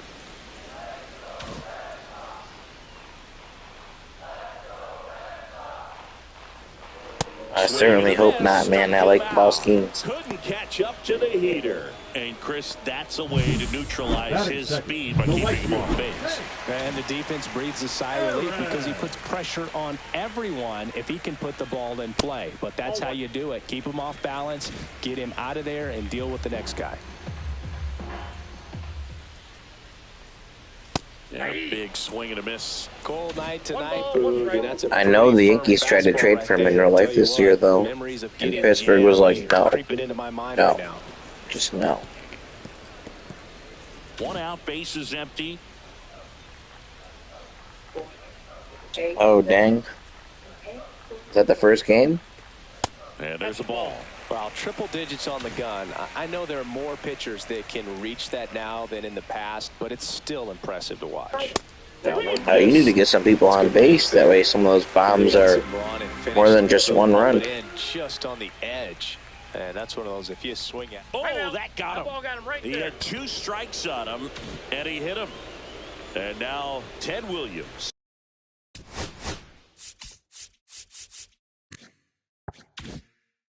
Seventh right now and runs batted in the American League. That one fouled off.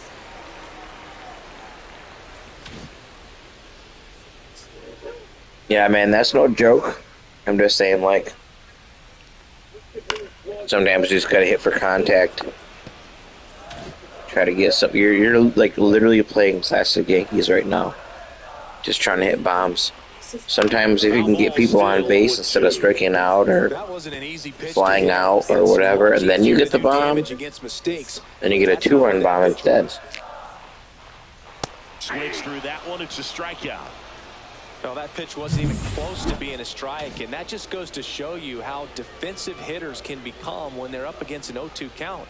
You're just hoping for a mistake somewhere near the zone that you can get the bat to, but right there, he was clearly anxious.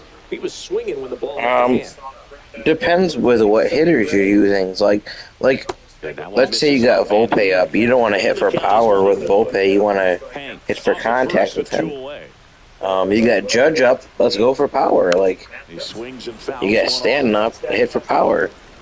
You got I don't know, Grisham, probably normal.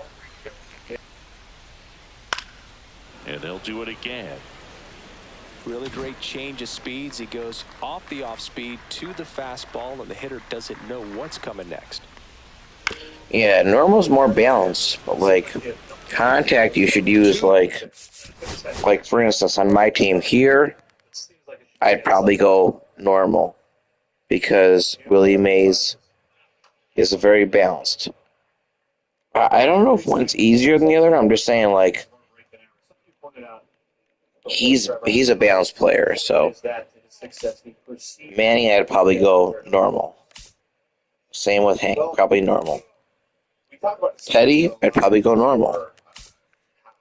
Jackie, I'd go contact because he's not a power guy. So I wouldn't want to go normal. I'd want to go contact. His job, based on what type of player he is get on base. So I'd want to hit for contact with him. Pudge, I'd still probably go normal. Samuel Poppy. Ozzy, I'd go contact for sure. He's got absolutely no power. So I'd go contact. So, like, you want to go by your attributes. So Beltre, you know, maybe normal, maybe contact, depending on the situation. But he's more of a contact hitter than a power hitter. So you just want to know your lineup, man. Like PCA kind of just sucks. So maybe normal, maybe contact. I like a guy like this who's not that good, but he's got speed. I might go contact because if I get him on base, then I could steal. I'd go contact with Heroner. So you just want to look at your attributes, you know. hit 395. That means he hits right-handed and left-handed. So I don't know who that was. Let's see. Veritek. So Veritek, it says bats S. So against left-handed pitching, he bats right-handed, and against right-handed pitching, he bats left-handed. Similarly, just slightly different. So, like Ozzy is a switch hitter, but he's not good. And this is what he does. Yeah, it just changes what side of the plate they bat from. So they bat opposite of whatever handedness the pitcher is. So, and then every other breaking ball he throws off that slow. like Ozzy sucks against lefties anyways, so I always pinch hit for him. Gone, but the go-ahead run is at first here in game 1 of this 3-game set. And that's in the dirt. 2 strikes.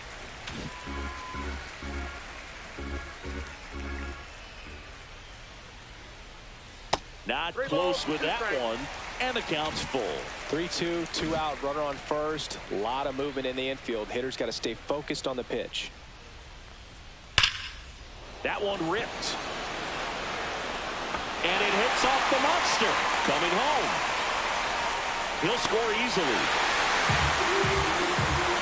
These guys today are so great at handling velocity. Take that, Mr. Schemes. Day after day, and a nice job of turning that one around.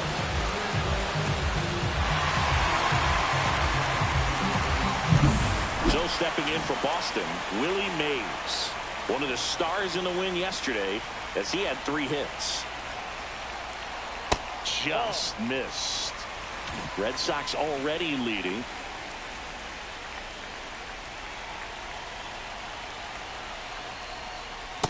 Nope, inside, ball 2. Looks like he was trying to get to the front door with that curveball. It's definitely a finesse pitch, but it backed up a little bit on him and stayed inside. Kicks and deals. Check swing. He went too far, and it's a strike. 2 balls, 1 strike.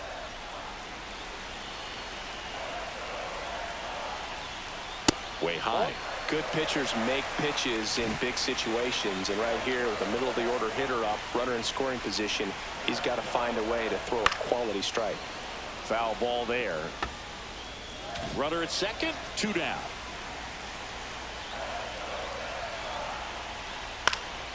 Spoils the 2-strike pitch, and he'll see another.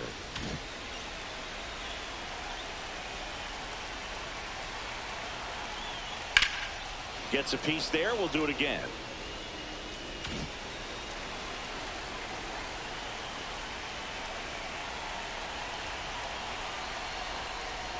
And ball 4, 2 aboard.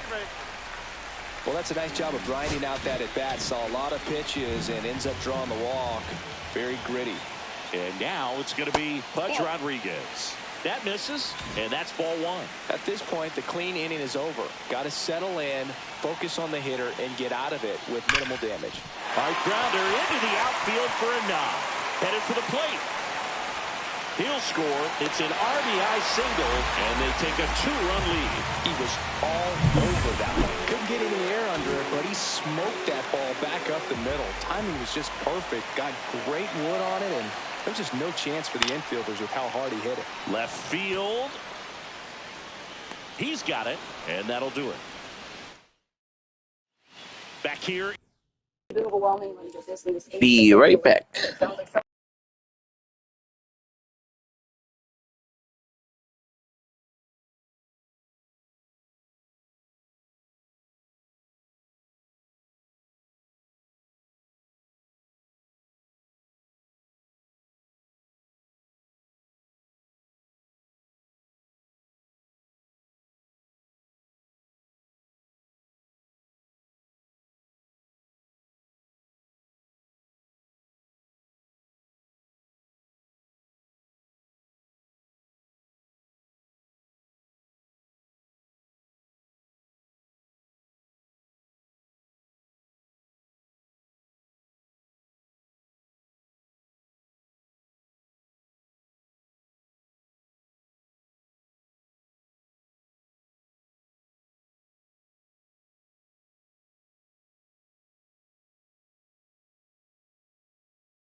in Boston. Second inning set to go. At the plate for Pittsburgh, Willie Stargell. All right, I'm back.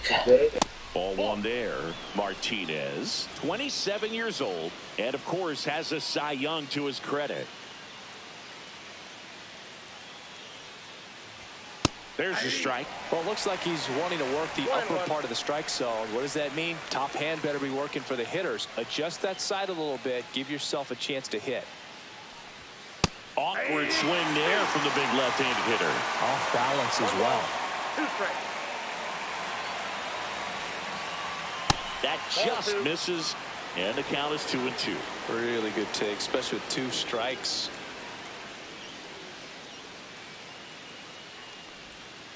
Swing and a miss, and he got him. And he's registered 3 Ks in this one. Here's the second baseman, Bill Mazeroski.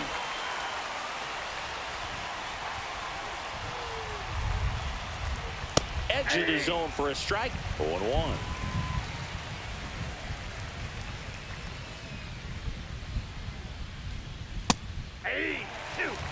I understand you want to try to gauge that guy's fastball, but you also have to be aggressive and ready to hit in your zone. Now you're in a tough spot. And that skips in the dirt. Strike.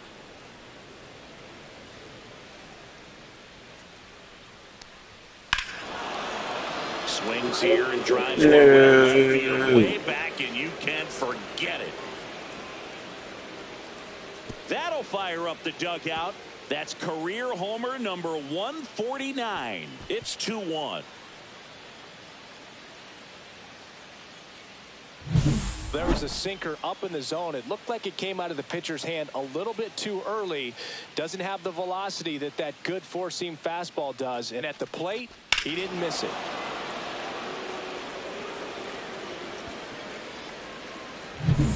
One out, base is empty. Here's Nolan Arenado. Yeah, that's fouled off. Nolan Arenado at the plate. Arenado, guy who delivers big-time power at the dish and will probably go down as one of the greatest defensive third basemen of all time. Up the middle.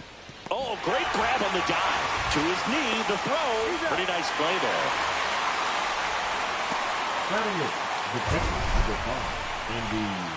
That was an impressive diving stop. Singy, let's dive into the numbers.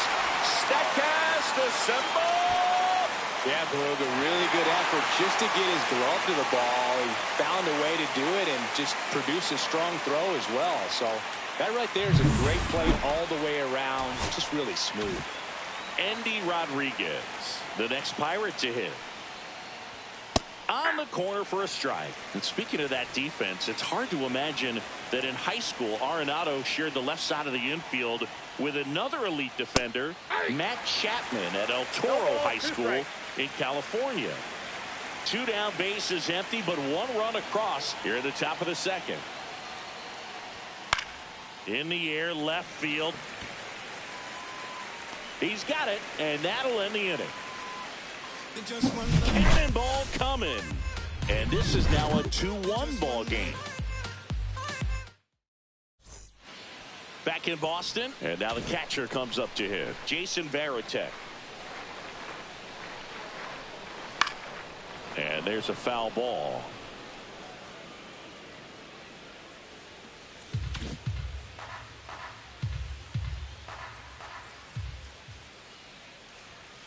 Ball 1. Ricky Holiday, our umpire behind the dish, known as pretty fair umpire for both hitters and pitchers. Yeah, I think that's right, Boog. There is a little inconsistency on the corners of the plate. You can't always be sure how it's going to go with those borderline pitches as the game progresses. Here's Nico Horner.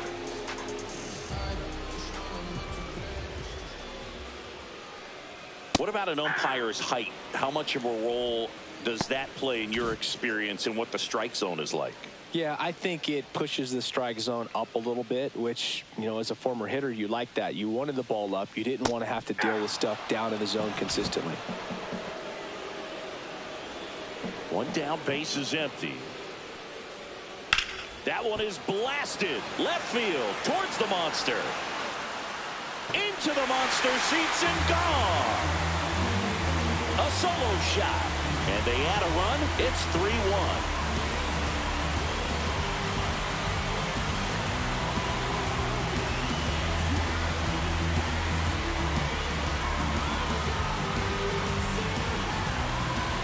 That one was a hanger, and pitchers typically don't get away with making a mistake like that. And right there, he made him pay. So the lineup flips over. Jackie Robinson digs in now. And that one upstairs.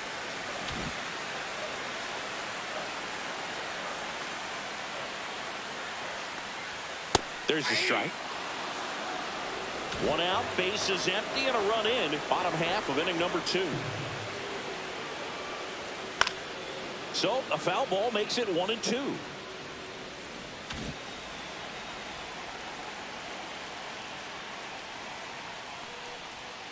And a sweeper misses for a ball.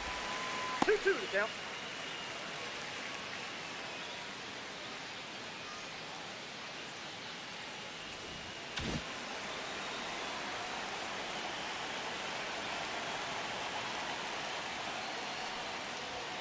Next offering is downstairs.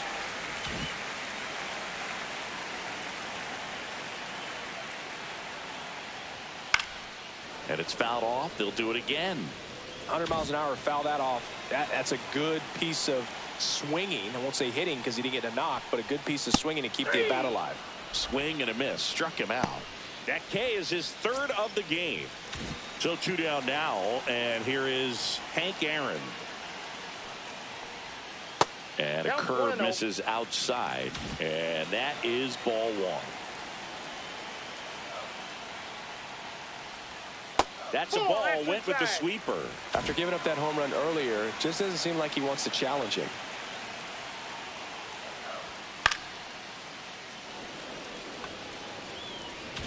Two out, space is empty. Swing and a miss. Looked off balance that time. Wow, good luck catching up to that one.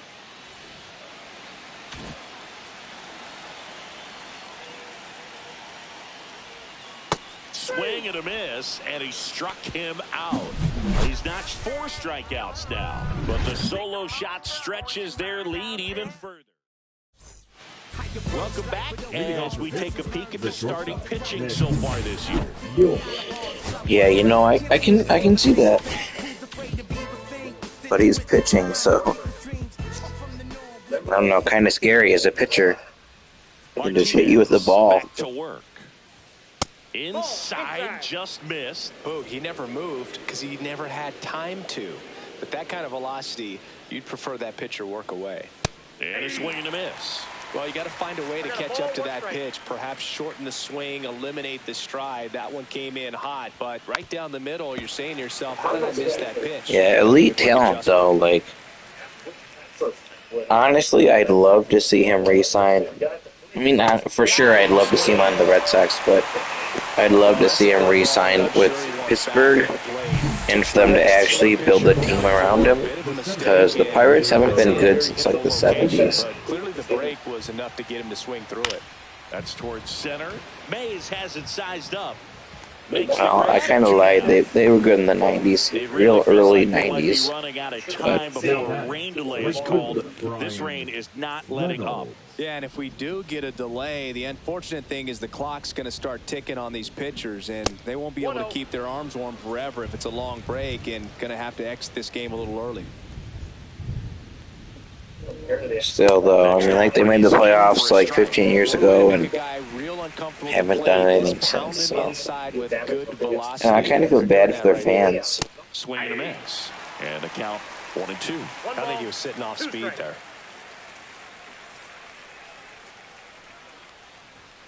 Fouls it off, still 1-2.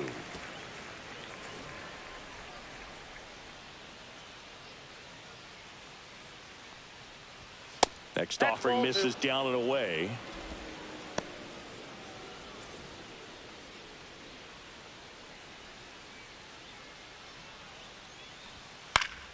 Fights it off, you'll see another. They got such a cheap owner, though.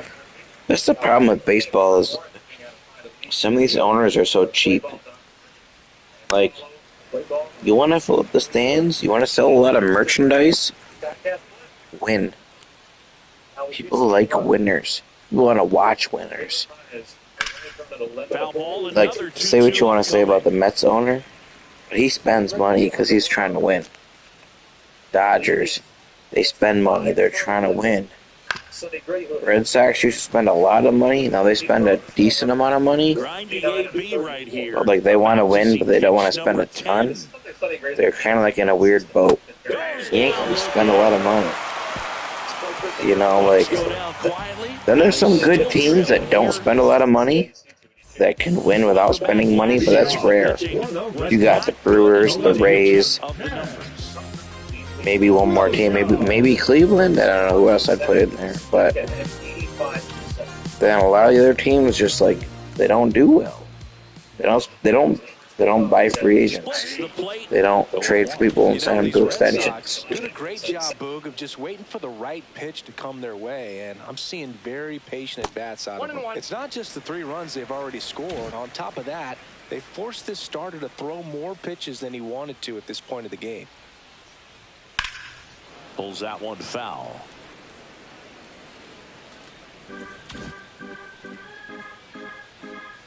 The 1-2. Ripped on a line.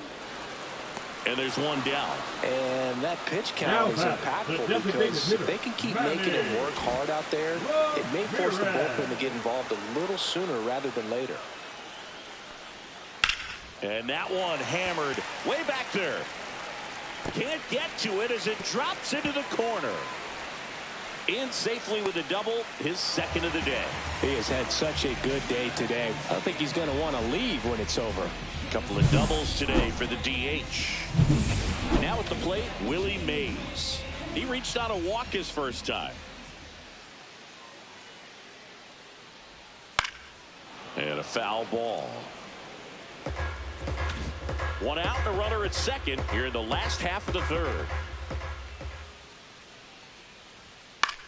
Headed towards the corner. And an automatic double now as it hops the wall and foul ground. As a run scores. The first baseman. One out.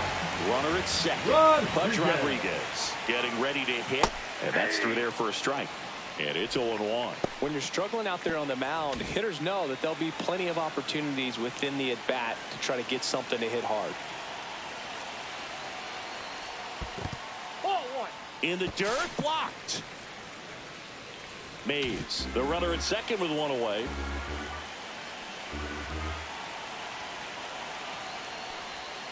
So a foul ball makes it 1-2.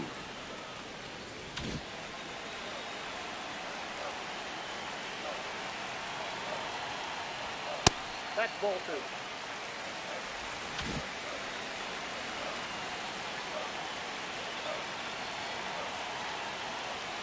Keeps the at-bat going with a foul ball.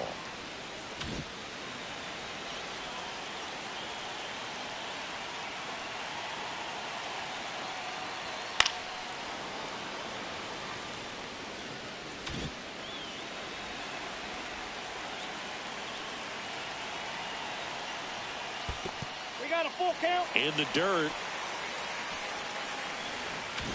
Good battle here. About to be the 8th pitch of the at-bat. Good job to fight that one off.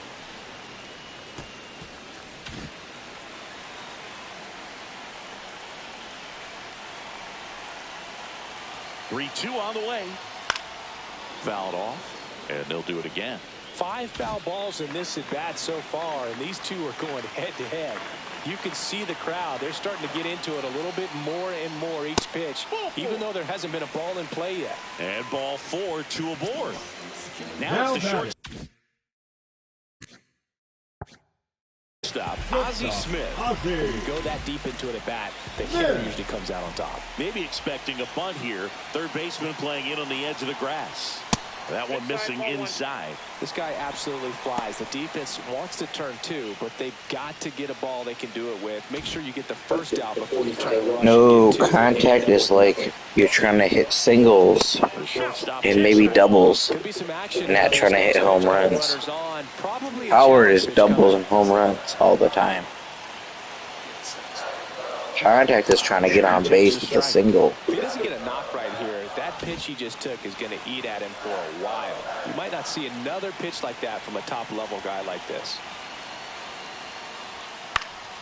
Fouled off left side. Depends on your player's ratings, though, man. Like, One out. right now, Ozzy's a contact guy. I want him to hit for a single. Or work a walk. He's good with that, too.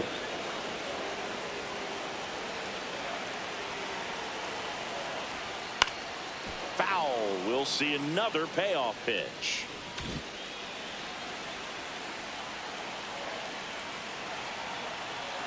And they're all loaded up. His ability to draw walks has been something that's been part of his career since day one. Here comes the skipper. And I feel like balance is good there. I do that normal one or whatever it's called, balance. I wouldn't do power, I wouldn't do contact. I do that middle one. Peter Strzelecki gets the ball now. Really tough spot to come into out of the bullpen. Yeah. And honestly, like, there's so many, like, baseballs, a huge thinking game. Is there a guy on third with 0 outs or 1 out? Maybe I'd do contact because you just want to hit the ball. Keep that guy in third base.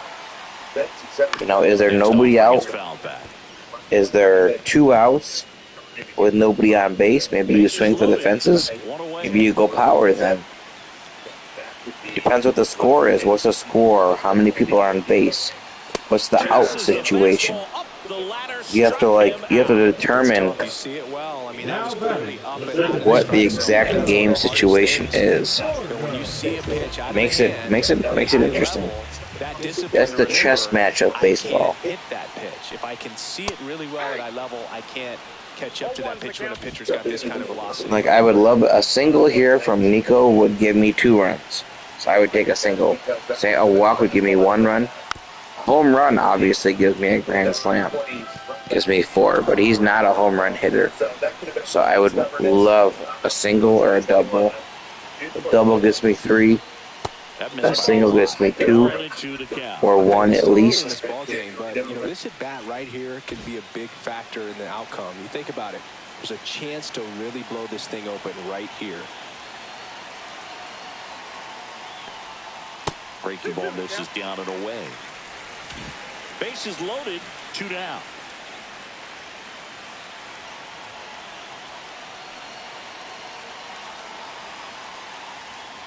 Swings and misses, struck him out. So they get 1. Let's check out some notable Cy Young candidates so far this year. Ralph Miner.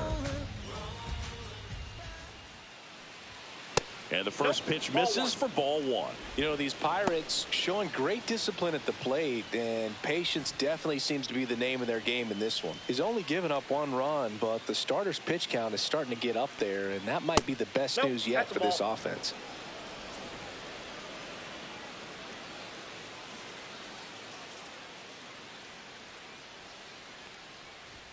At 96, that pitch is in for a strike. You know, sometimes all it takes is getting to the next arm before an offense does any damage, and that might be the case today.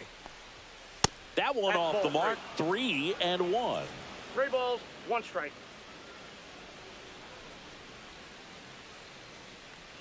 Looks like the weather could actually play a factor in this one. It's coming down pretty good.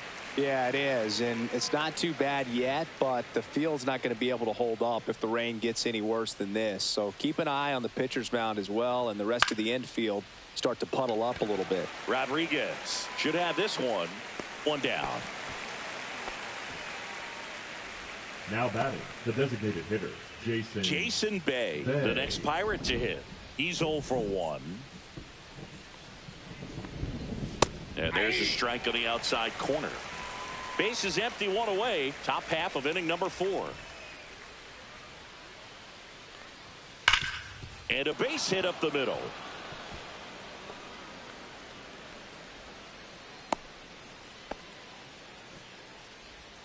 The first baseman, number 8. One gone, runner at first. Stargell. And now the first baseman, Willie Stargell. 0 for 1. He struck out swinging last time. And immediately pumps in a strike to the left-handed hitter. If you're trying to come up with the ideal clubhouse presence and team leader, Willie Stargell pops. Probably the best you could possibly do.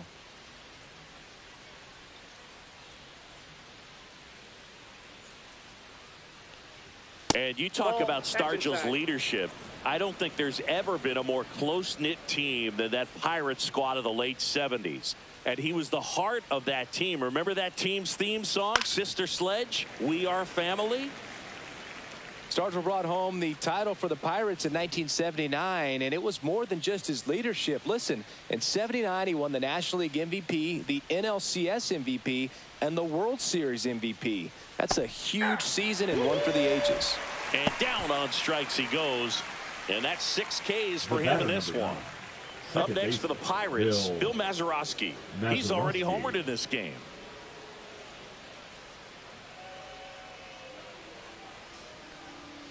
Right through there for a strike.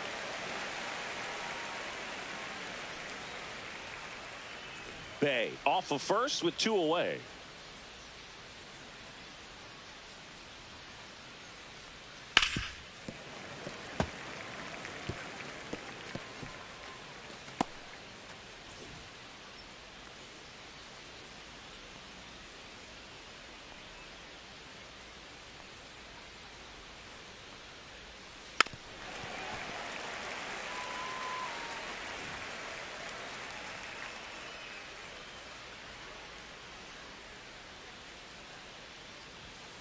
Cut on and missed, and it's a strikeout, and that is the inning. Back here in Boston, ready to go, bottom 4. And stepping in is the speedy Jackie Robinson. That's in for a strike. 0-1's the count.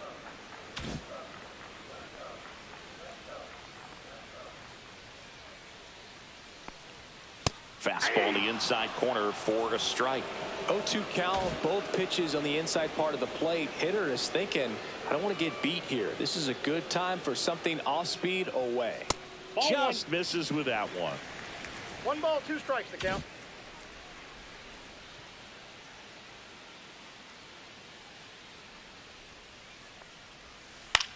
Cut on and lifted in the air.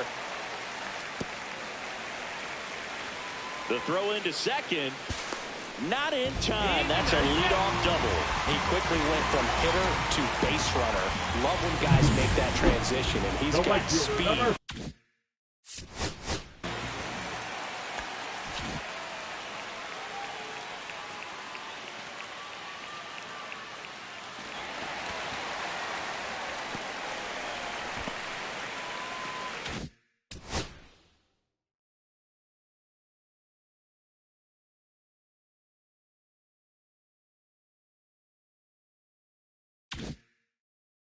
To put on a show.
Ball 1. In the dirt. So a wild pitch allows the runner to advance. Even with a good secondary lead, sometimes it's hard to see just how far that ball's gotten away from the catcher. And if you can make it to third base pretty much standing up, well, that time he seemed to have a pretty good read, gets to third safely, and now he's just 90 feet away from scoring.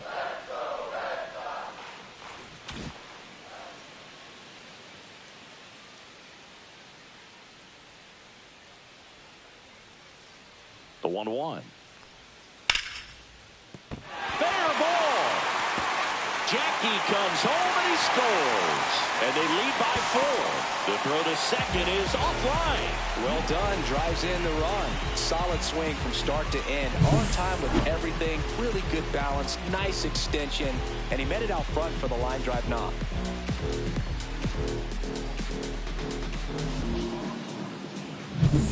At the plate, Ted Williams. 0 for 2 in this one. And a first pitch fastball is in for a strike.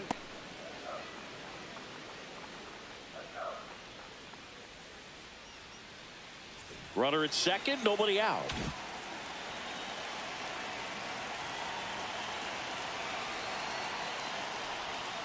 Swing and a miss. There's that changeup. 0-2.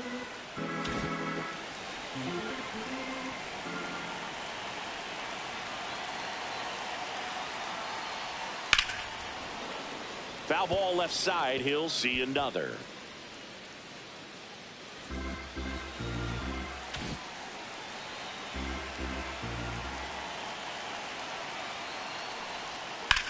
On the ground. And foul ball.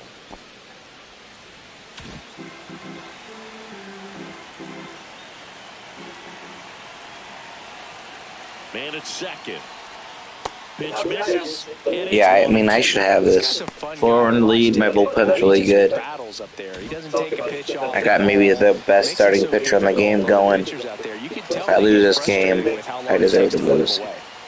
Knocks that one away, and we'll do it again. No, this is a good time to step out of the box, take a deep breath, reset. A couple of change-ups. I got Skeens out early. Like, I need to win this one. Inside. The count now 2-2.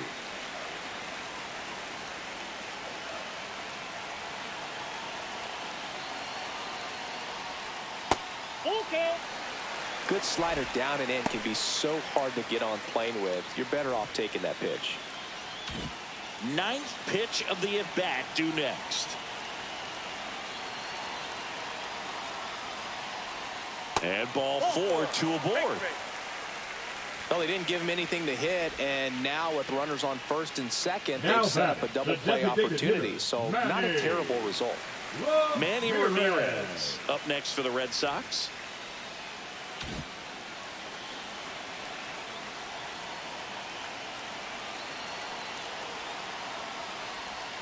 And that misses. 1-0.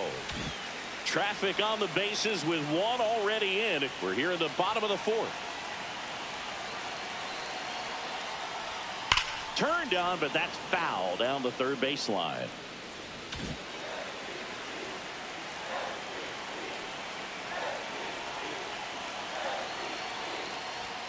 Just off the inside edge.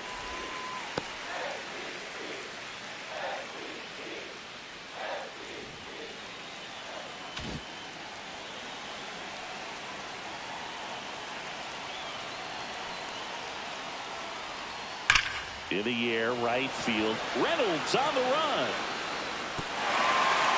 Pops over the wall, and that's an automatic double. And a run comes in to score. Well, everyone is thinking, Ed, would the runner have scored from first if the ball stayed in the park? We'll never know, but they do get a run across with a chance to do more damage in the inning. So up next, Willie Mays. We just might be talking about this at bat in our post-game wrap. He's proven he can drive in runs in these spots. That one misses. Ball 1. Base runners at second and third here. No outs.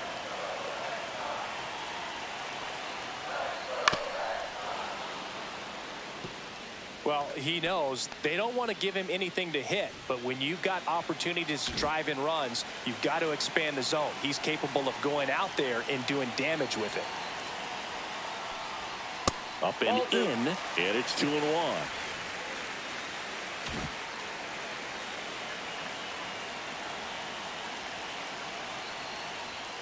Fastball for a strike.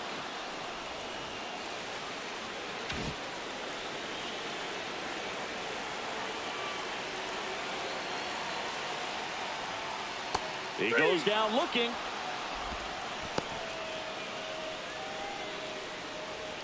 And next for the Red Sox, Pudge Rodriguez. He's one of the best players in the game. That's a strike. 0-1. Second and third, one away.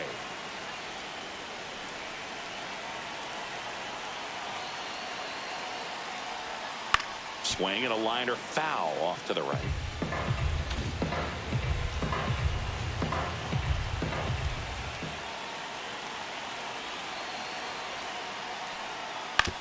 And a ground ball to first, and that's just foul.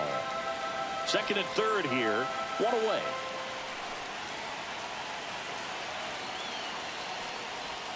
And that one upstairs, ball one. Good purpose pitch right there. Trying to tease him, get him to raise his sights, pop something up, and make it an easy out. Stays alive.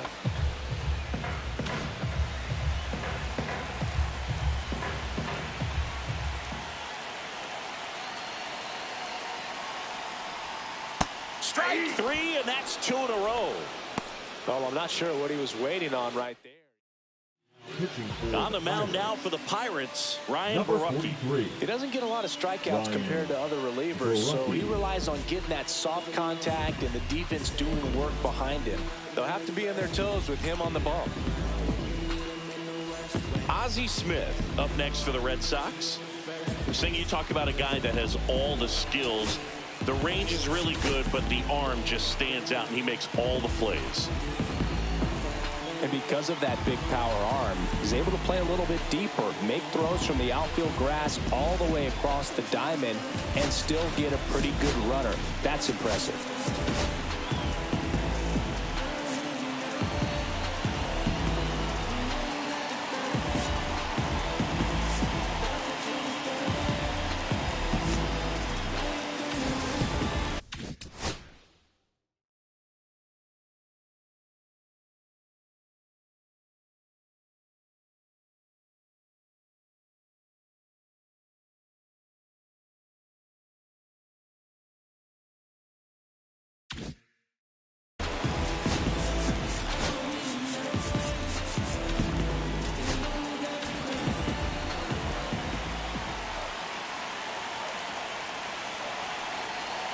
That's in for a strike. It's 0-1. That slider breaking in can be a tricky pitch. If you don't finish it and have that bite at the end and it stays out over the plate, it can get hit a long way. But that was a good one right there.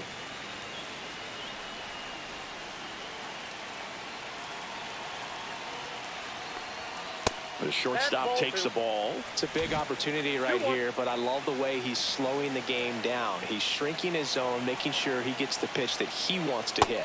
And that's downstairs. And now 3-1. First pitch strike from the pitcher, but then no panic at all by the hitter. Very patient, showing good discipline. Now he's in the driver's seat with the 3-1 count. Bunt attempt, but that goes foul. Williams on third. Ramirez at second with two gone. To third, and it goes just foul.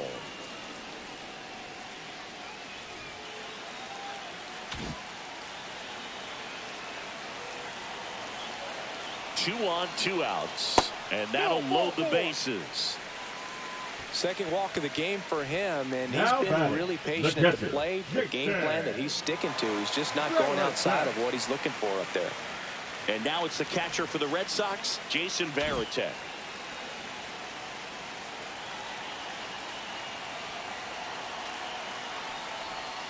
This one blasted the other way, down the line, and it's a foul ball.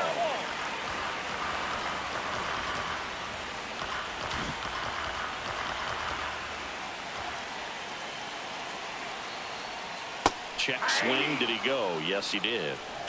So they're all loaded up with two outs. If I can get a hit here, I can blow the game open. Yeah, that would have been gone. In the air, left field, down the line. And that's a foul ball.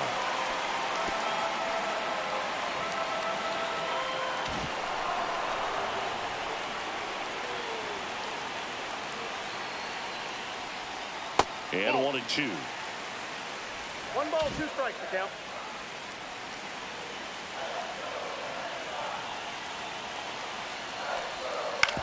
Out to short, York. Fires across the diamond. No. Worse.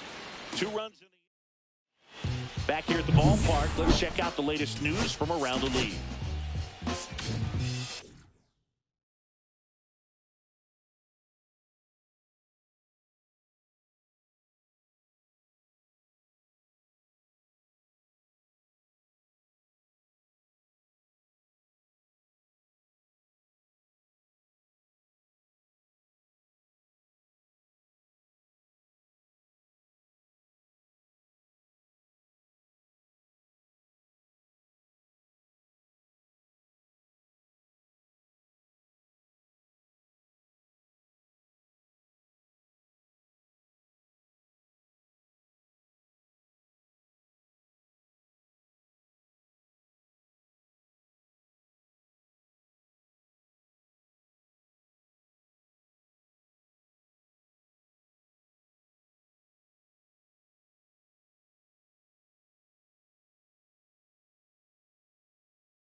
And the first offering a fastball for a strike. They've got a potent lineup. And when you think about teams capable of rallying from this kind of deficit, they're right at the top of the list.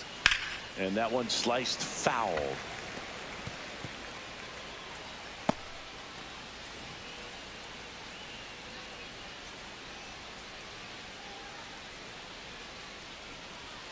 That's off the mark, and the count is 1-2.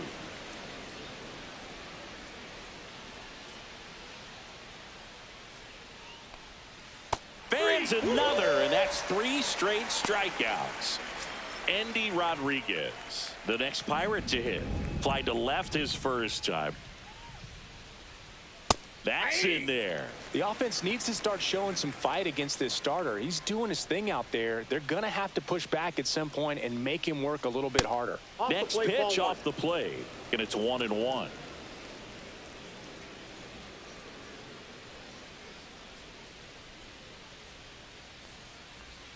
Swing and a miss. Ugly swing right there. He has a tendency to chase out of the zone, and that slider that's down, that's one of his money pitches to get that swing and miss. Fouls it back with 2 strikes. Red Sox up 6-1. That one down the line, and foul ball.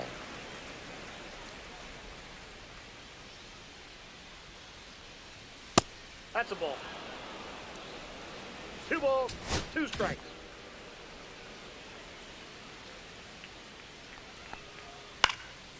And a foul ball, he stays alive.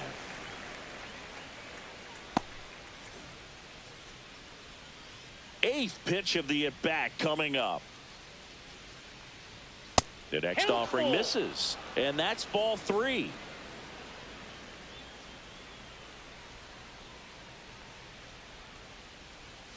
Making 4 strikeouts in a row, just cruising along. So next to the plate for Pittsburgh, Nick York. Went down on strikes his first time through. Right through there for a strike. Well, he's been incredibly efficient in this one. First pitch strike percentage over 70%. That's well above league average, and that's what's allowed him to pitch well up until this point. No balls, 2 strikes. 2 down, nobody on. And we're at the top of the 5th. Cuts on it and misses. That's a strikeout. And he strikes out the side for the second time today. And 1, 2, 3 go the Pirates. The lead remains 5. It's 6-1.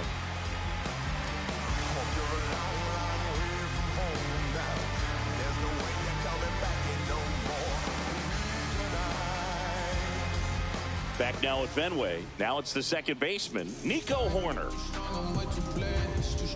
Hoerner goes 6'1", 27 years old, a former first-round pick back in 2018. Bullpen action for the Pirates. Caleb Ferguson loosening up in case he's called upon by Derek Shelton. Moretta getting loose as well.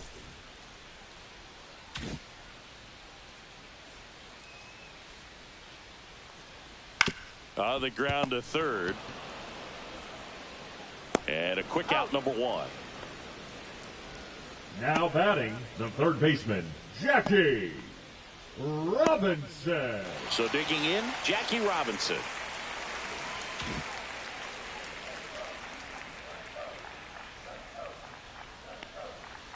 And first offering is fouled off.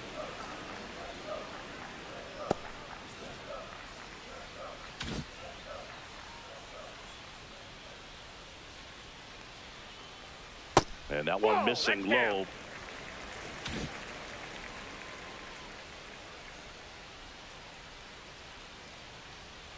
So a foul ball makes it 1-2.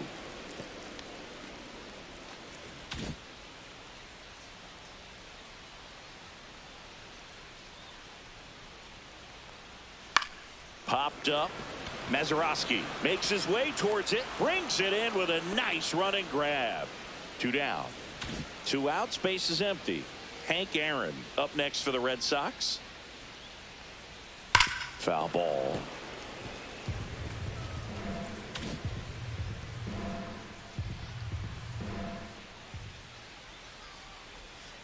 And that one fouled off.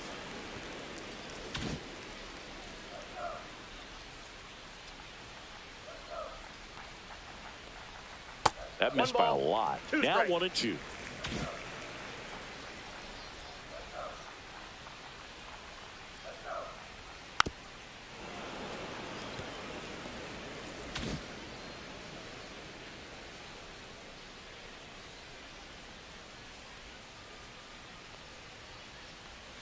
That's down and in.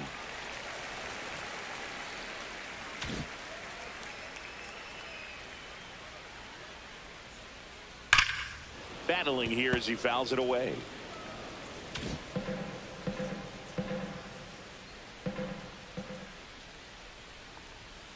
Still 2-2 after the foul ball. Good battle here. About to be the 8th pitch of the at-bat. And that's in the dirt. Wow, this guy's really battling up there as if his run is the game-winning run. I love his tenacity.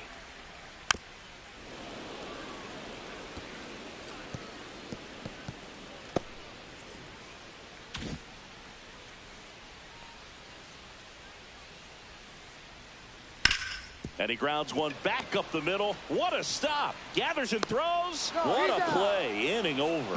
3 up, 3 down that time. 5 innings complete. It's the Red Sox 6 and the Pirates 1.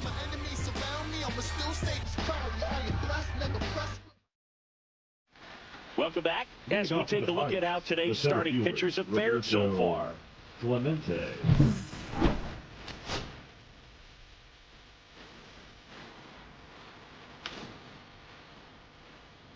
Martinez back to work. Lined, and that's a base hit. And the leadoff man aboard.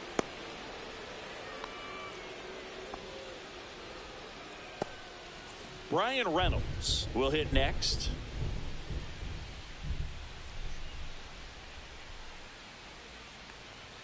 Outside low, and it's 1-0. Counts 1-0.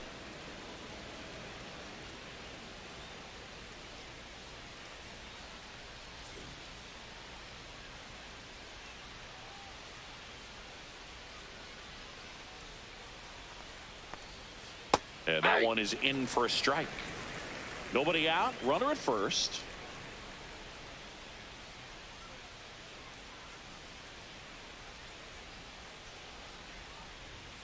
Next pitch is downstairs.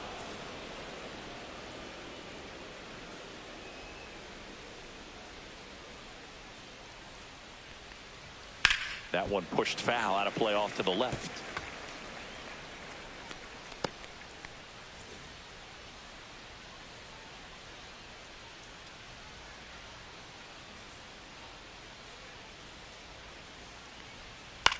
Fly ball center field. Mays in and to his right. Brings it in. And there's one away. The left fielder, number 4, Ralph Kiner. Ralph Kiner, the next to hit.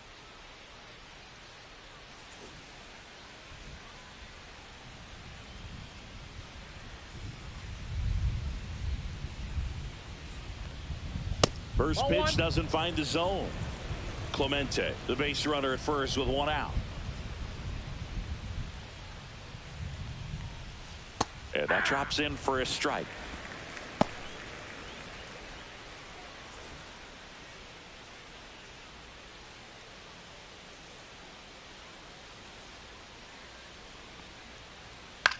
Hit in the air out to center field. Mays in pursuit.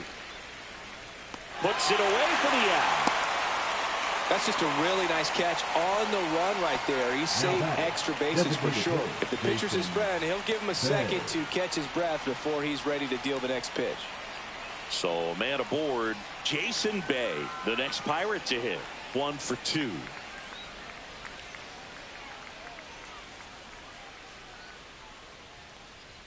And a first pitch fastball is in for a strike. Well, this looks like it's going to be a wasted opportunity. It's frustrating when you get the leadoff man on, but you can't get him into scoring position. They're going to need a big knock. Try to put something up on the board. Next pitch, a slider that misses outside. The Red Sox leading by 5, and we're the top half of the 6th. That's a laser base hit. They stop the lead runner at second. Now 2 on with 2 outs. That's back-to-back singles for him. Anytime you rip a line drive the other way, you feel really good about what you did at the plate. You trusted your hands, you let the ball travel, and you took the barrel straight to it. That's great work right there. Could be a chance here for them to start clawing back into this ball game. And here is Willie Stargell.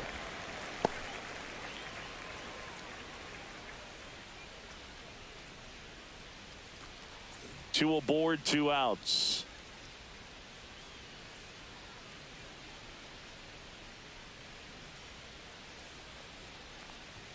That one finds the zone, and that's strike 2. And a bat like this is almost over as it begins. In this situation, you have no idea what the next pitch is going to be. You just got to hope that you can make contact.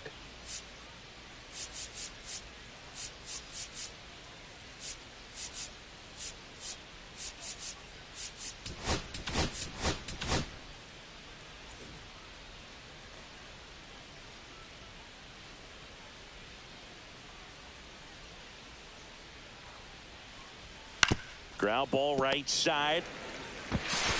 He takes it himself to the bag, and that'll do it. A couple of hits in the inning, but they can't get him home. Heart of the order, 3, 4, 5 coming up. It's the Red Sox 6 and the Pirates 1. Then let the beat smooth, you get her. So many things I try to say when I'm writing, and I find myself simply fighting the pen instead of igniting it. Back now for the bottom of the 6th, and there's a new pitcher on the mound, Caleb Ferguson. Now pitching and this marks the 60th time he's come on to pitch so far this year. Clearly a very relied upon arm in this bullpen. Now here is Ted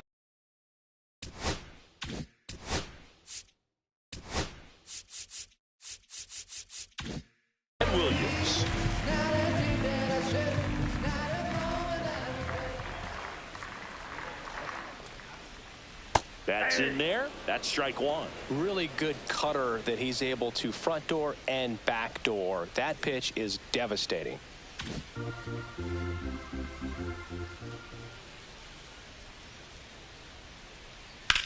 That one drilled left field. That's a hit. And a good start to the inning.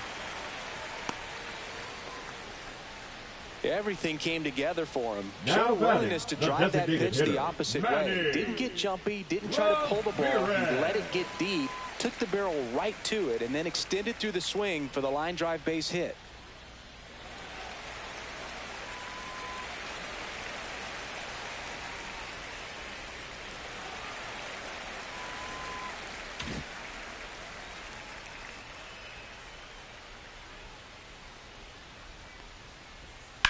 Swing and a ball hit out towards left center field.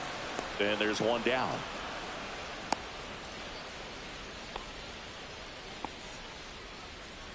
Now batting, center fielder, Willie Mays.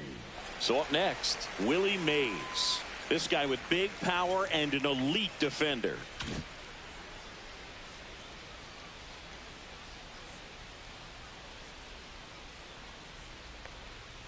And that's too high. Man at first, one away.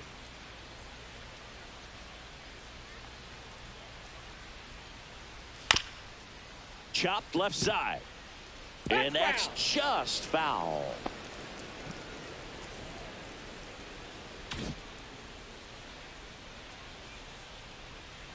The 1-1. On the ground, the third might be two. Mazeroski for one. Double play. And that'll do it for the inning. No runs.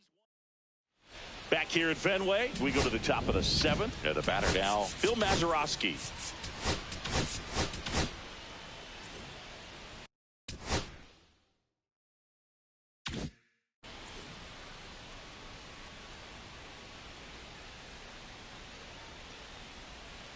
Close one, doesn't get the call. Ball one. No strike.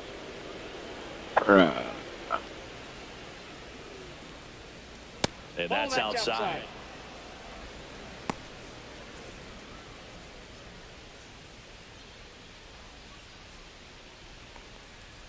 Next offering is in for a strike. In this situation, you expect the batters to be a little more patient, possibly take until they get a strike. With that, you don't want to miss your opportunity to get ahead early in the count. He didn't right there.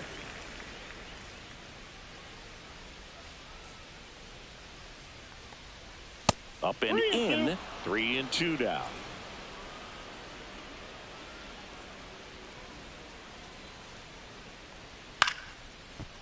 Liner to second. It picked on the hop.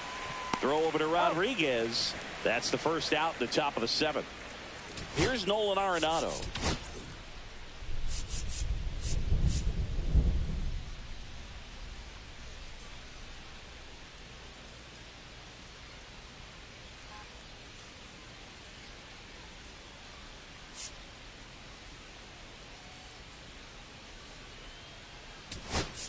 Manager out of the dugout now, and it looks like we'll see a change on the mound. Pedro Martinez done for the night, and a nice effort out of him, no doubt. New arm coming on. We'll be back for that in a moment. Now pitching. So the Red Sox bring on a new pitcher, Andrew Miller. 30. And you know, bullpen guys can struggle sometimes when they're called upon with big leads because it just doesn't have the same intensity as a tight game. So we'll see how sharp he is. Your mental toughness matters in situations like this as well.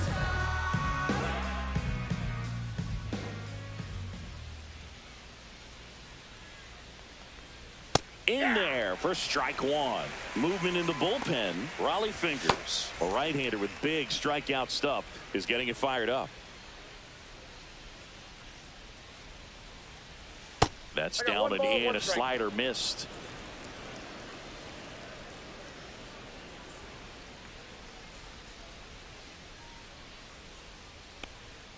Just missed. Base is empty, one away here in the top half of inning number 7. Outside. Ball 3.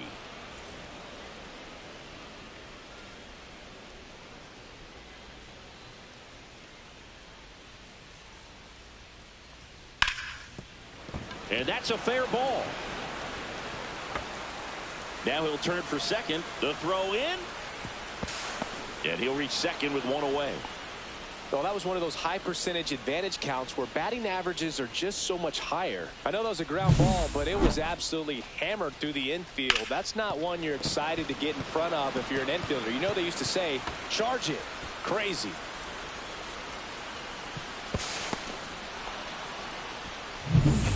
One out. Runner at second. Andy Rodriguez digs in now. A switch hitter batting right.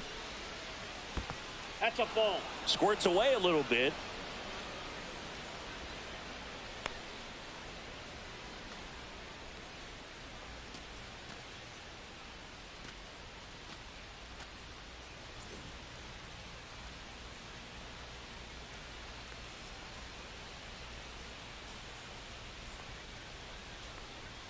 And now it's even up. It might be time to choke up a little bit, get that front foot down early, maybe even just spread out. He's really late right now. That pitch clips the outside corner. That's strike two. Backdoored him with a breaking ball, just got the corner. There's nothing you can really do with that. Tried to check his swing there. Now an appeal to first. No swing. He held up. Darryl Parker with the call there.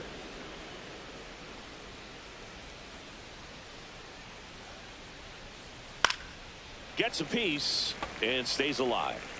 One out and a runner at second.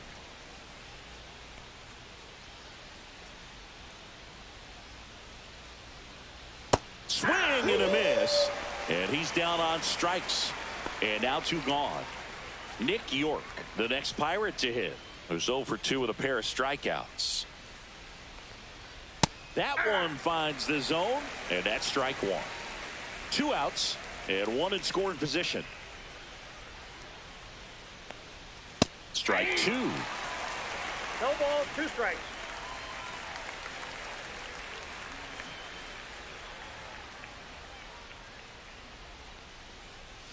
Fouled off the plate. They'll do it again.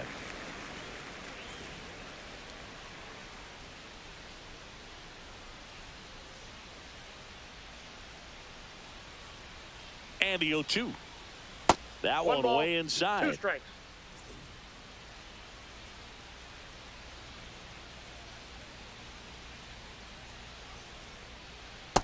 Two the count.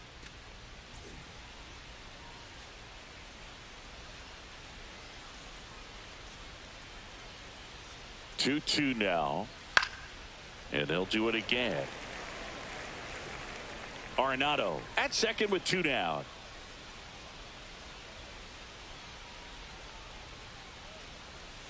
Swing and a miss, and he is down on strikes for the third. Pitching for Pittsburgh. We're back in a new pitcher here.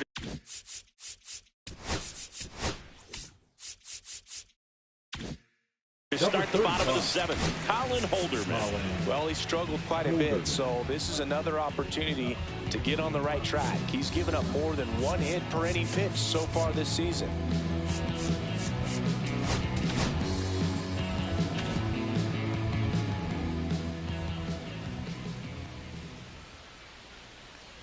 Rodriguez stands in here, takes ball 1 low.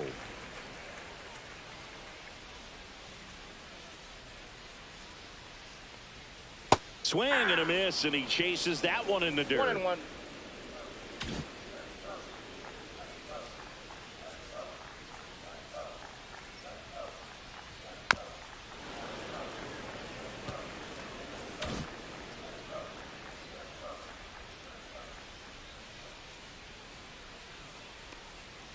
Foul ball, still a 1-2 count.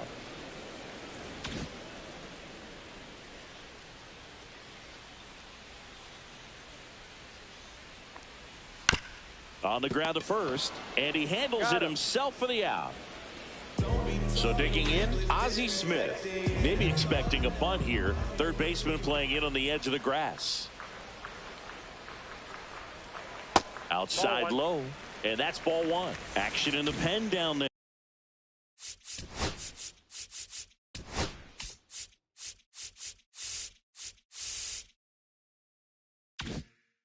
Brusdar Gratterol loosening up in case he's called upon by Derek Shelton. And another ball. Back-to-back breaking pitches away, you get the feeling as a hitter that the pitcher's afraid of you, that he doesn't want to challenge you. So I think the confidence level is raised right here. That one misses, and it's 3-0.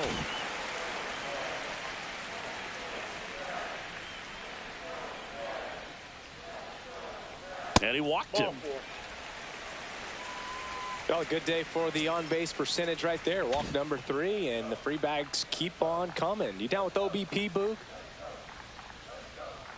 Varitek stands in now and watches strike one. There was a high-velocity fastball in the zone. I think a little frustration from walking the previous hitter. He's got good stuff. Pitch inside the zone and trust it.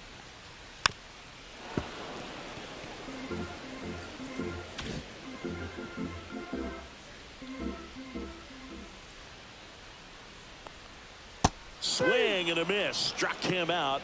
That's the second out. Nico Horner up next for the Red Sox. He's already homered here in this one. Ball. Squirts away a little bit.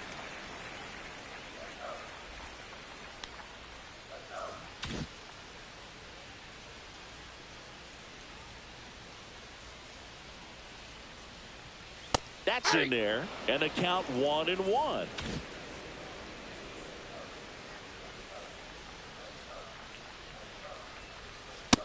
Nope. That's inside.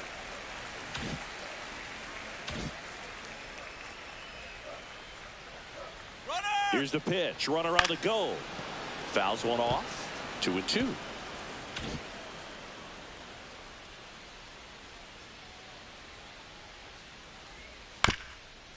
Up the middle. Mazeroski safe at second.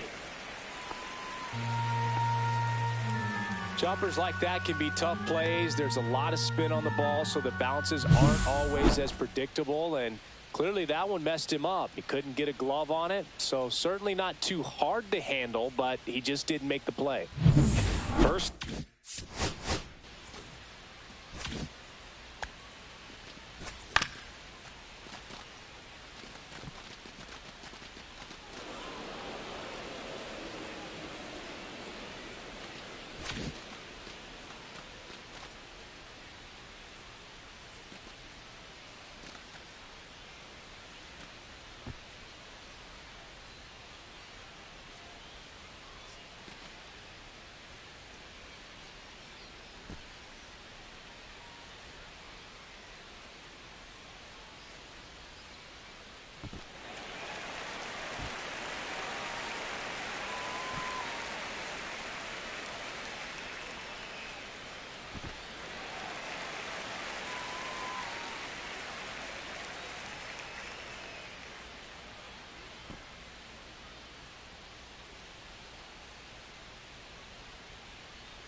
In second, 2 outs. Jackie Robinson up next for the Red Sox.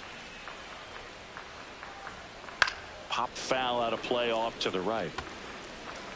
2 outs. Couple of base runners at first and second. Hot shot to first base, and he snags it to end the inning. Boston. Now pitching for the Red Welcome Sox. back, and a new arm on the mound to start the 8th. Raleigh Fingers. And he's got a nice lead to work with, so he should come in throwing strikes, attacking these hitters. And first offering is fouled off.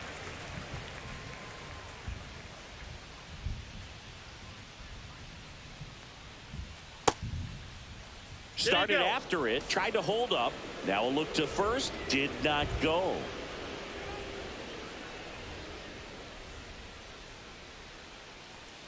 That misses the zone. Now 2 balls and a strike. The only adjustment he needs to make is his target. If you aim at the outside corner, that slider's going to end up way off the plate. Perhaps look a little more down the middle, and you get it right where you want it. Here's a 2-2. And it's fouled off. They'll do it again.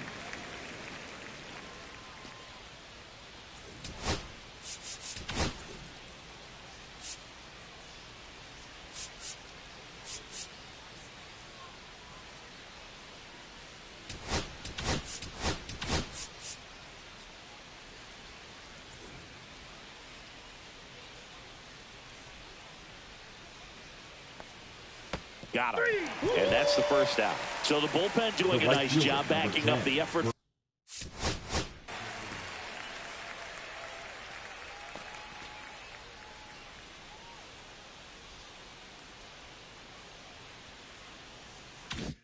From their starter. Yeah, we've seen some pretty excellent pitching out of this staff so far. I mean, they've come in ready to do their job and get outs. They've been pretty tough to get to in this one. Reynolds batting with one down, takes a strike.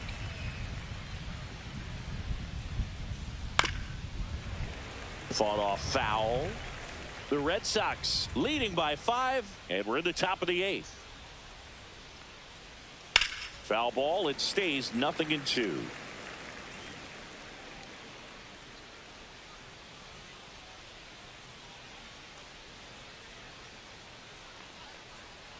And ball 1.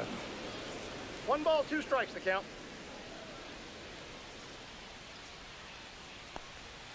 Next pitch misses way outside.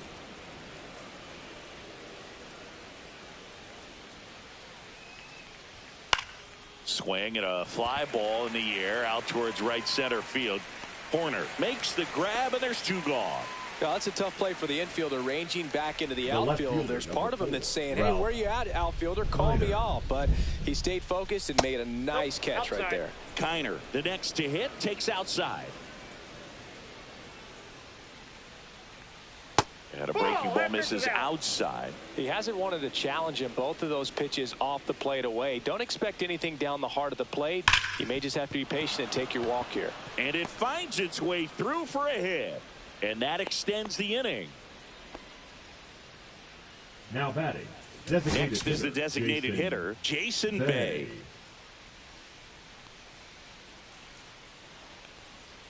Just missed. Kiner leads off first with 2 down to the inning.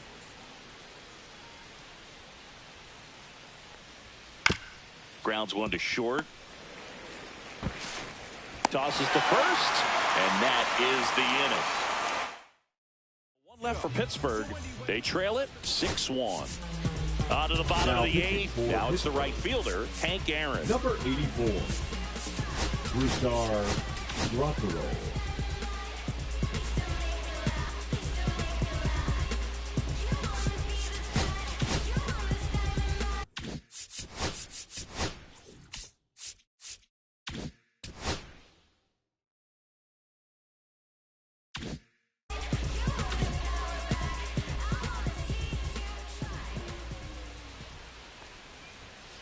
Nasty pitch right there.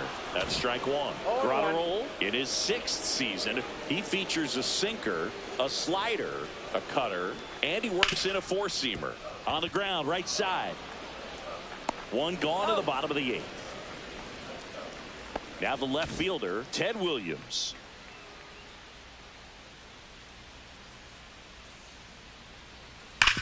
Sharp grounder. That's through for a base hit. So a man aboard now with 1 away.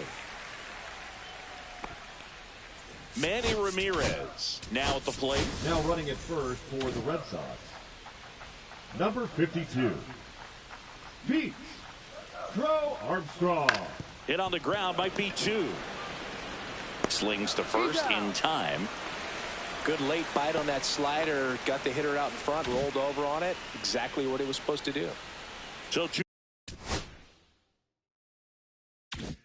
down now, and here is Willie Mays. Swing and a ball popped up. Mazeroski nabs it, and that will end the inning. And the Red Sox. We're back. It's the top of the 9th, and there's a new pitcher on the mound, Tim Herron. Well, walks have certainly been an issue for him this season, so we'll see what kind of command he has.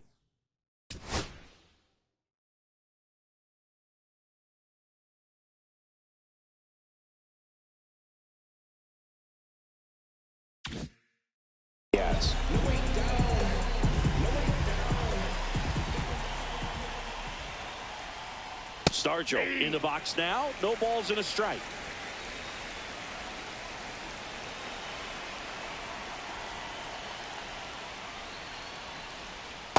Hey, 2. 0-2 is the count.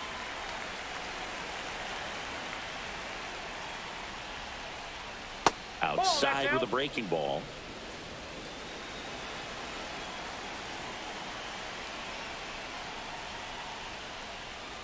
Gets a piece there. We'll do it again.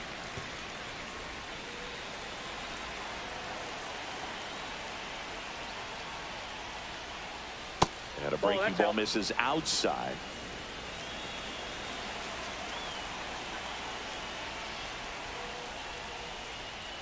Swings through it, and that's a strikeout. Here's the second baseman, Bill Mazeroski.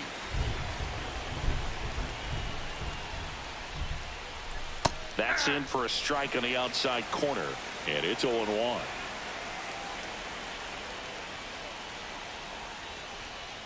That's inside. 1 strike.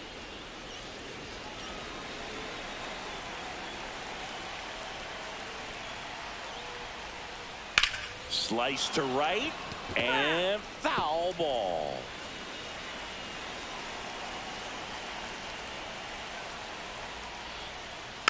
Fights it off. He'll see another.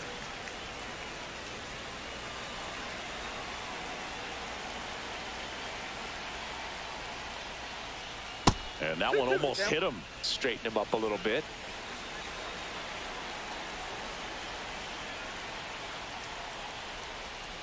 Got him looking. And they're down to their last out. Oh, you know that's got to be very frustrating for this guy. He knows the strike zone extremely well. And you know what? Good hitters are not going to compromise. He'll take that punch out, but ultimately stick with his plan and have more success than anything else. Check swing, but it's put in play. Throw to first. Ball game. And the Red Sox take this